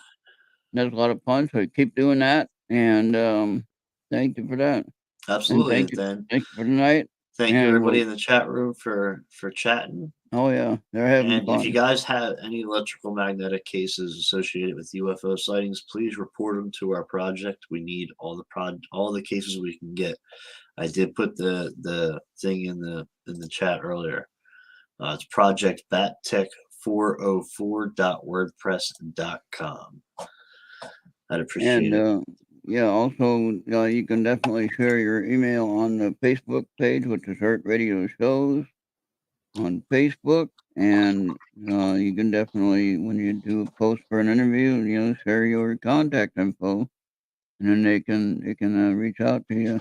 Yeah, We don't want absolutely. anyone to be feeling like they have no one to talk to. We want Right. that I'm always ability. here. My email is always on my website for the podcast, Yeah, and you can also get it off the project. There's my email on there as well, the project and you're website. on your audio is actually on Anchor. It's on all podcast platforms and KGRADB. So Oh, you there can, you go.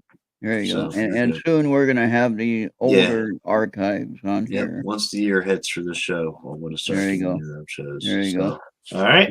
That'll be awesome. All All right. right. Well, can't wait for that. All All right, right. everybody. All right. Thank you. Have a We'll good see you night, next Ron. time. I'll see you next time. All Good right. night, Have everybody. a great night. See you Bye next bye. week. All right. Well, thank you everyone for that. Thank you for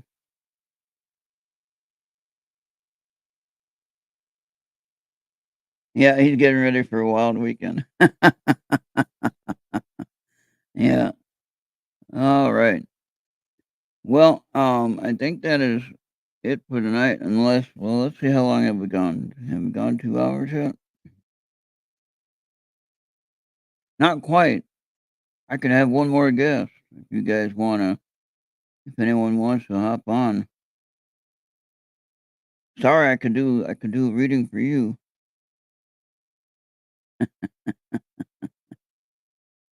Uh, I like doing readings for people, even if it's just one card.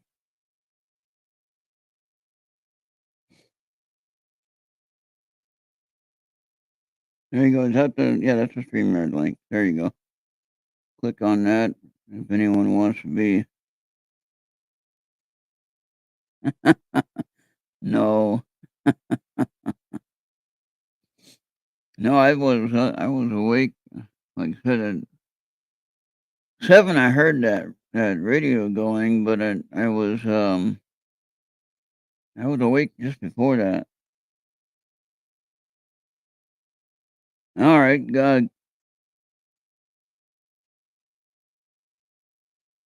Star can come on in here and do a reading for her.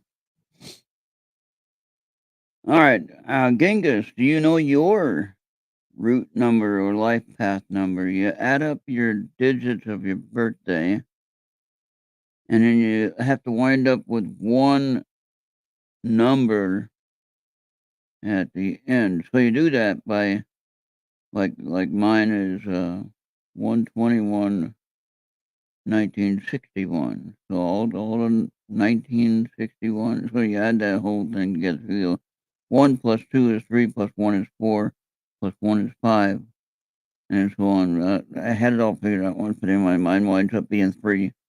Okay. So okay, Oopie. All right. Oopie, did we find out your root number? Though I think you said it was 9, but then we divided it by 3, right? So then we came up with 3 for you too.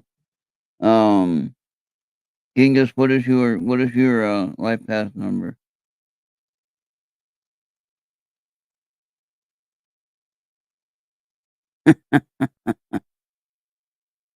All right, then we'll just do.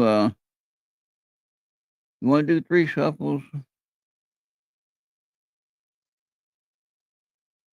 All right, 3 shuffles for one at a time. We're gonna do stars first, okay? And now remember, I like to cut. That's just what I like to do. So now let's see what we have here for star.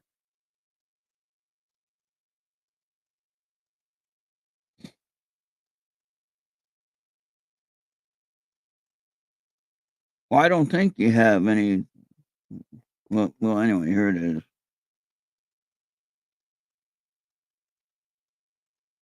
So if you have any disbelief, star, don't let it derail what you're doing. Suspend disbelief. Okay? That's for star. So we're gonna put that back in the deck.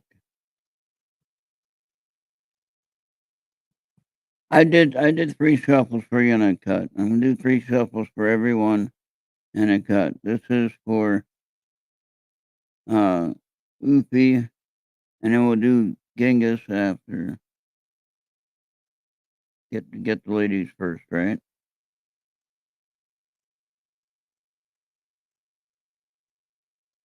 No, what you want to do, Genghis, is you add up all the numbers. I'm gonna get the calculator here so I don't mess up my number. I'll explain it. This is for. All right, tell me if this works for you, Oopie. I think we talked about this last time, actually. Didn't we talk about this, or was there something else we talked about the last time? I can't remember if that was you that we talked about that. Natural advisor, is that right? Was that you that I said that to?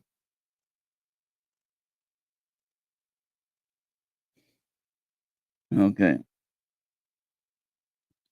So now we're gonna do Genghis's reading.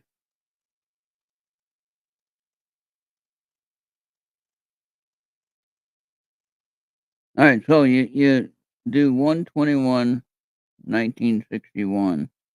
You add up each number individually, then you add up the numbers to the left. Mine comes up to, I believe, 21,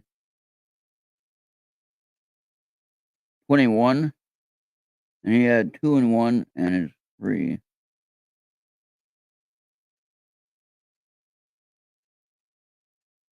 Oh, maybe, Oopie, maybe.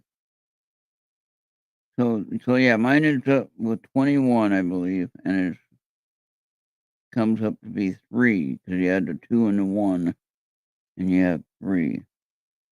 Okay. So this one is for Genghis, right? We did Oopie? Okay. So, or is this one for Oopie? I don't know. I think Oopie already knows everything. This one might be for Genghis. I think this one's for Genghis. What do you think, Genghis? Time to learn always, right? Always time to learn. Did you see that all right? Did you get that one? And that number is number 46. So there you have it.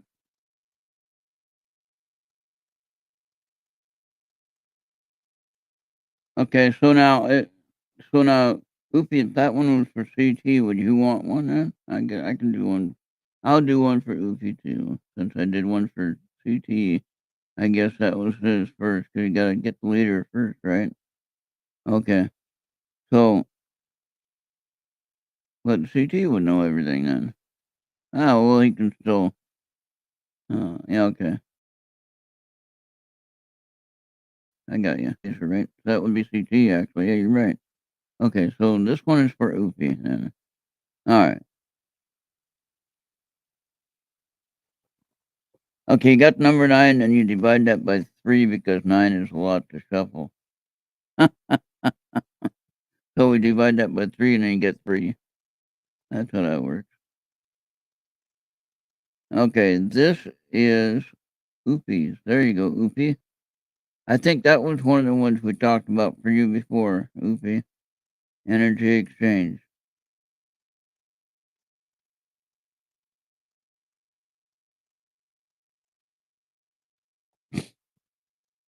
Yep. The navigator has access to a lot of things in real life. As a navigator, I was a quartermaster myself, which is navigation.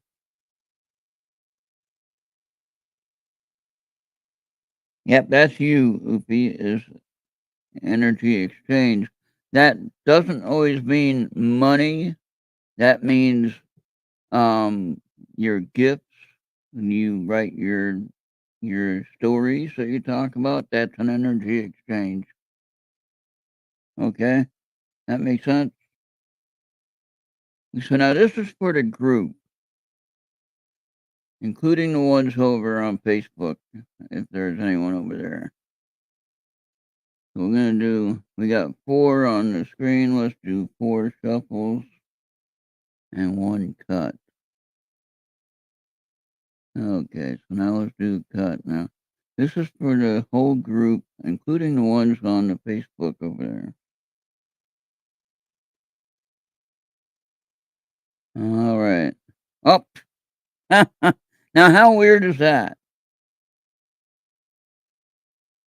The same card that we just had, after I shuffled all that time, comes up. So what is our advisor trying to tell us? Huh? Huh? Huh? Huh? Huh? Right? That's for the whole group. So now how is that possible that I come up with the same card even after I shuffled it? There's 55 cards here. That would mean coming up with one of the cards is normal, but coming up with the same card twice, that's pretty interesting. Today's tarot card of the day was Strength, in case you missed it, from the major arcana. So arcana. I say arcana. So anyway, I hope that was fun for you guys. Um, we're gonna work with the pendulum a little bit next week. I'll show you. Yes, I agree with that, Star. Um, that's what I need to do next time when I'm waiting for somebody to show up here. I just need to do card readings, and I'll get people here.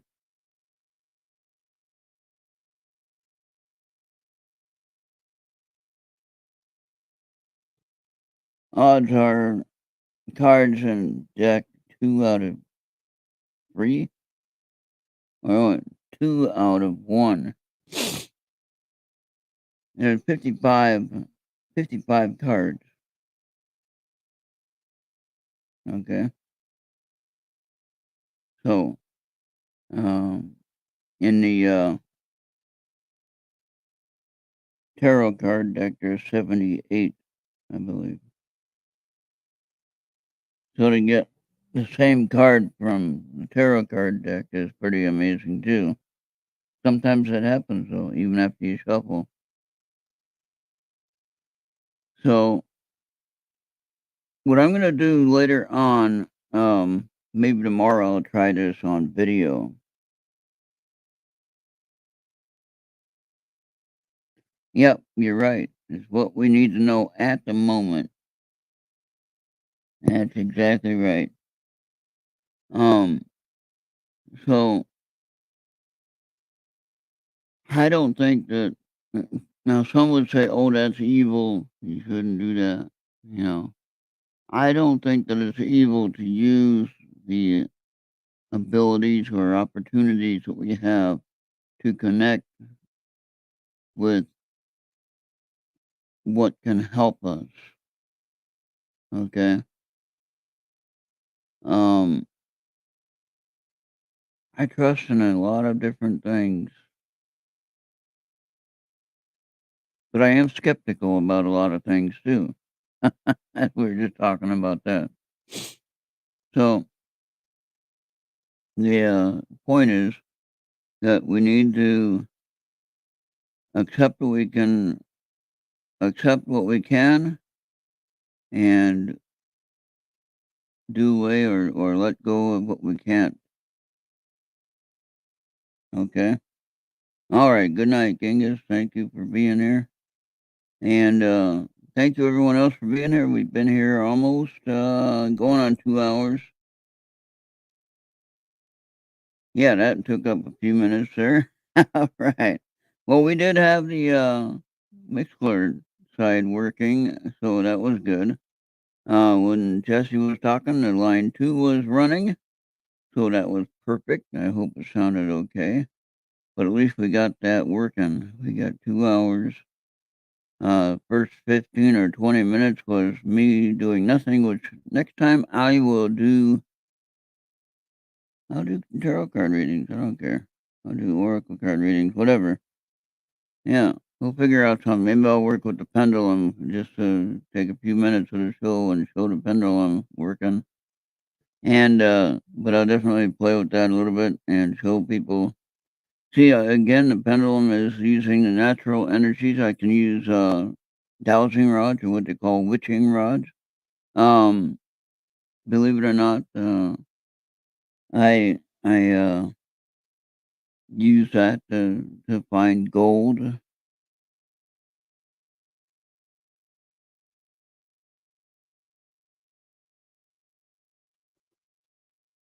Yep. Thank you, Genghis. Yeah, and that's what it is. It's a learning process, and we need to take what we can and run with it, and hopefully we can help somebody else along the way. And again, entertainment, education, and entertainment only. So don't take it too hard. But if what I share does help you, then please do your research and validate what is being said. Do not make any hasteful decisions. A knee-jerk decision, in other words. Hey, B, how you doing? Oh, Venus. Well, I didn't know you were here. Venus. Hello there. Here we go. Here we go. Here we go. That's Venus star, in case you don't know. Venus, I'm going to shuffle it 3 times for you, and then we'll see what we get.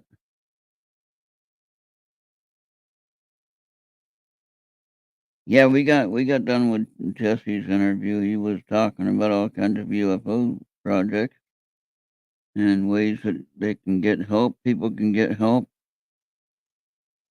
a lot better than what they could before.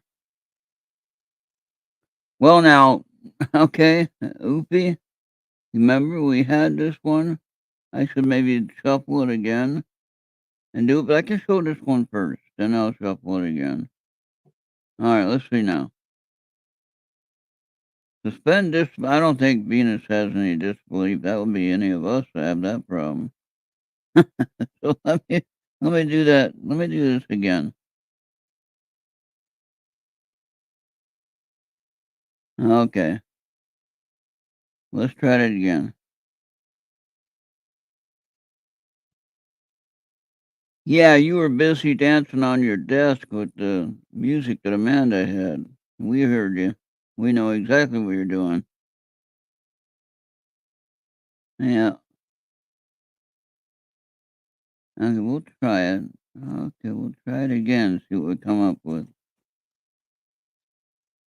Well, now that makes more sense for Venus as well. Now, Oopie, now this is the second card that came up more than once.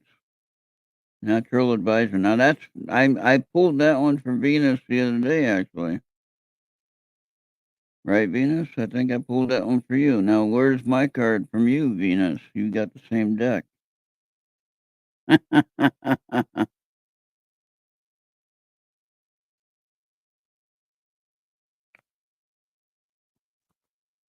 Okay, now, did you see that last one I just showed you? Natural advisor. That is where you come in. Let's give Venus one more try. See what we can come up with. One more.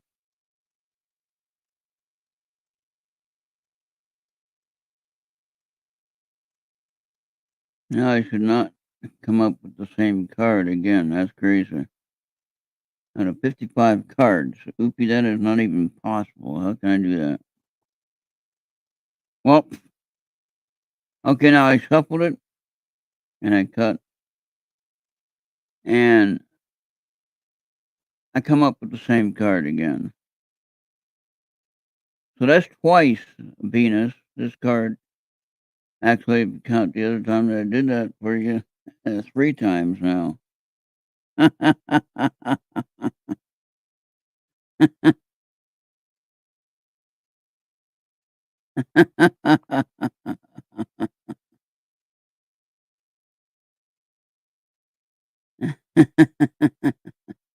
I am not. No, let's try it again. We're gonna try it one more time.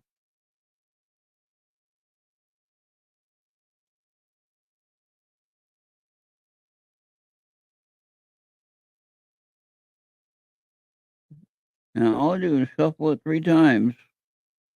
So that would mean oh, here you go, Venus. Now this is for well, this is for all of us, but this is for Venus.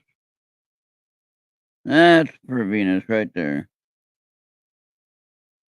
Teach others. There you go.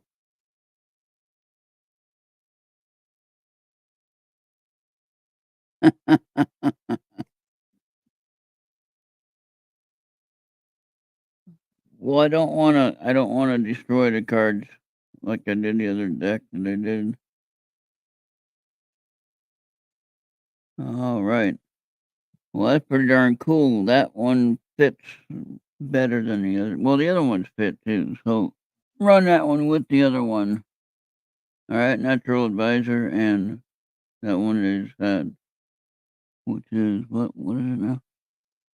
Teach Others, yeah, there you go. So now, Venus, you have the book for the deck, so you can look that up. So, Venus, next week, I'm gonna show actually, probably tomorrow, I'm gonna do a video about my pendulum ability, okay? I'm gonna show you that, 1, I'm not moving my arms to make it move. The pendulum is actually giving me the answer, what I need to know, okay? So, you can use almost anything as a pendulum. It doesn't have to be a certain anything, anything special. I have a few things around here that I could use as a pendulum, but I have a agate rock that sits on the end of a leather necklace, or the leather that would be used as a necklace, but it's too small. So it's just a leather strap, basically. Uh, Small cord, actually, and uh, I can let it swing all by itself, and then I can clear it, get it to stop. And now, if I was moving it with my hands, it would still be moving, whether I said stop or clear or whatever I said. It would still be moving if I was moving with my hands. All right, so the energy is there, and it does give me the direction or the answer that I need. Now, some would answer, "Oh, that's evil." Okay, no, you're using the central energy, your localized energy that's right where you are. How is that evil? When you're using dowsing rods or witching rods, some call it, when you're looking for water on a property, or oil even, or gold in my case, uh, you're connected to Earth, and the rods are directing you to find the object or thing that you're looking at. No, no circumcision. No, no, no, no. No, no, no, no.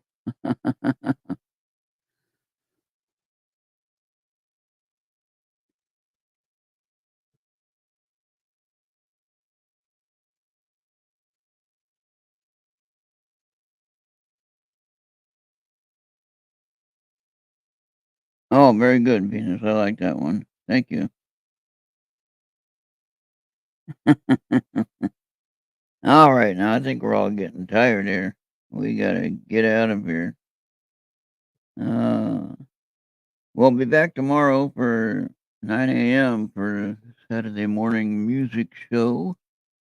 And then, we might do something in the afternoon with some extra music. I found some Cake albums from the band Cake. There might be some other bands I might find tomorrow that I wanna share. Some older eras, like '70s. Anyway, we'll see. We'll kick it around and figure out what we wanna do. But, show up tomorrow morning if you can and be part of the listening,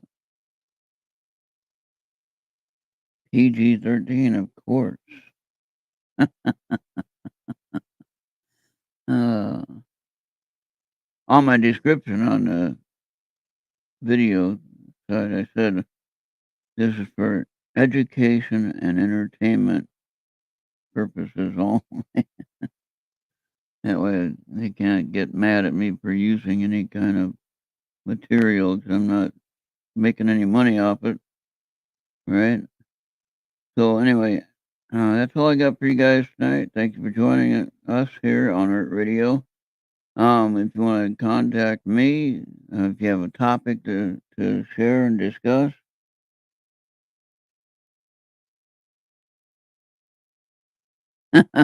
Yeah, I should do that, but, I need to do that next time.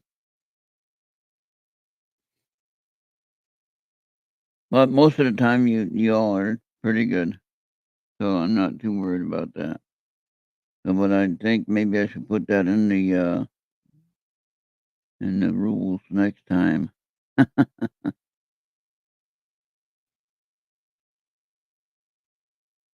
But, yeah, so email me at ertradio@gmail.com if you wanted to check or contact me on Facebook and, let me know what your show idea is or conversation idea is, or if you wanna be in the interview, by all means, let me know.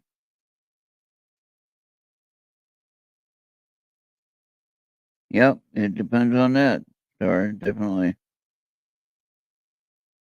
But, yeah, happy Easter to everyone. I know, actually, it should be a happy Easter anyway because, well, that's the resurrection of Christ, correct?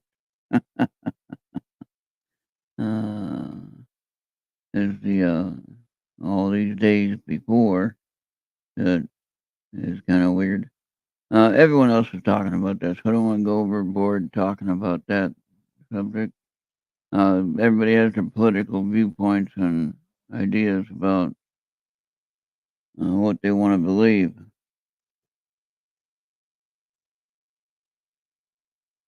"Oh, no, Bobby, why not? Where were you earlier?" "You were here, right?" "Bobby, I didn't do a card for you then." "Okay, one more card for Bobby." Alright, hold on. Let's get that now. Okay, one more card for Bobby, since he won't be here tomorrow morning. He's got things to do. He's got things to do, people to see. Oh, safe travels to you then. When you shuffle it 3 times and then cut the deck, we'll see what comes up. Well, I can do a show in the afternoon too, like, so you can have some music to listen to. Ah, Bobby, what are you doing tomorrow? What's going on tomorrow? Ah, well, see now, look at Venus. Now I had no clue that Bobby was going to be doing this tomorrow. And look at that. Spread the word. That could be any word. Spread the word, though. Whatever you know, talk about it. Number 40, spread the word. Now, Bobby, I didn't know what you were going to do tomorrow. Had no clue. There you go. So tell me the cards don't know. Go ahead. Go ahead and second guess what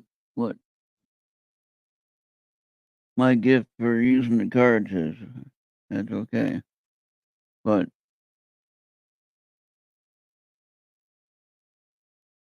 Oh, no. Alright now. Alright, let's not go there. Uh, no, Bobby goes, well, of course, it's Easter, so that would make sense. And, Easter on Sunday, rather. But if you have your service on Saturday, then that would make sense why you're going tomorrow. Okay, that does make sense. Alright then, that's it for now. I'm gonna play the, promos in a bit. I'm gonna end this stream here. You all have a wonderful night. And again, happy Easter and safe travels tomorrow, Bobby. And I will see you all on the next one. All right. Thank you for everyone that tuned in everywhere else. And if you want to be part of the show, let me know and we can make it happen. If you want to be on an interview with us or whatever, share what you know, we'll be more than happy to have you. All right. We'll see everybody next time. Have a great night. Thank you, everyone.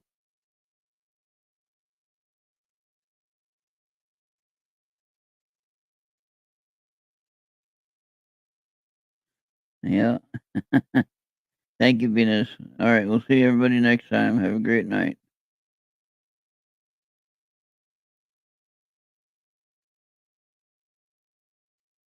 Yeah. You star next week if you want. You can be on the show with us if you want. And we can talk about card readings and pendulums and what it's all about, and just have fun with it. And that's all it's for me is just having fun with it and enjoying the opportunity to get a little glimpse into some information that we might need to know. Okay. All right. So we're out of here for now. Thank you, everybody, and have a great rest of your weekend. Have a great happy Easter if you have family that you're gonna be with. I'm gonna be here. I'll go to church if it's not snowing. If it's snowing on Sunday, then I'm staying right here. If it's rain, then I'll go to church if it's raining. That's fine. I don't mind that. All right then. We'll see everybody on the next one. Oh yeah, you did that last year, Bobby. You shared that. Share that on the Facebook on the Errt Radio Show's Facebook page if you want. All right.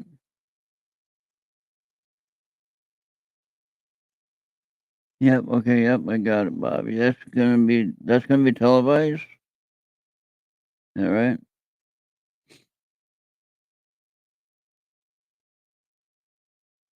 That will be televised, right? Or it'll just be on the internet. Yeah. All right. I got you. All right. Yeah. You can share that on the Errt Radio Show's Facebook page so everybody can see the link, and if they want to participate or be watching it, whatever, and that's good. All right. Well, thank you everyone for that, and thank you, Bobby, for sharing that link. I know you shared it last time for the different for Christmas or whatever it was. So I will see everybody, or they always say, see ya next time. Have a great night.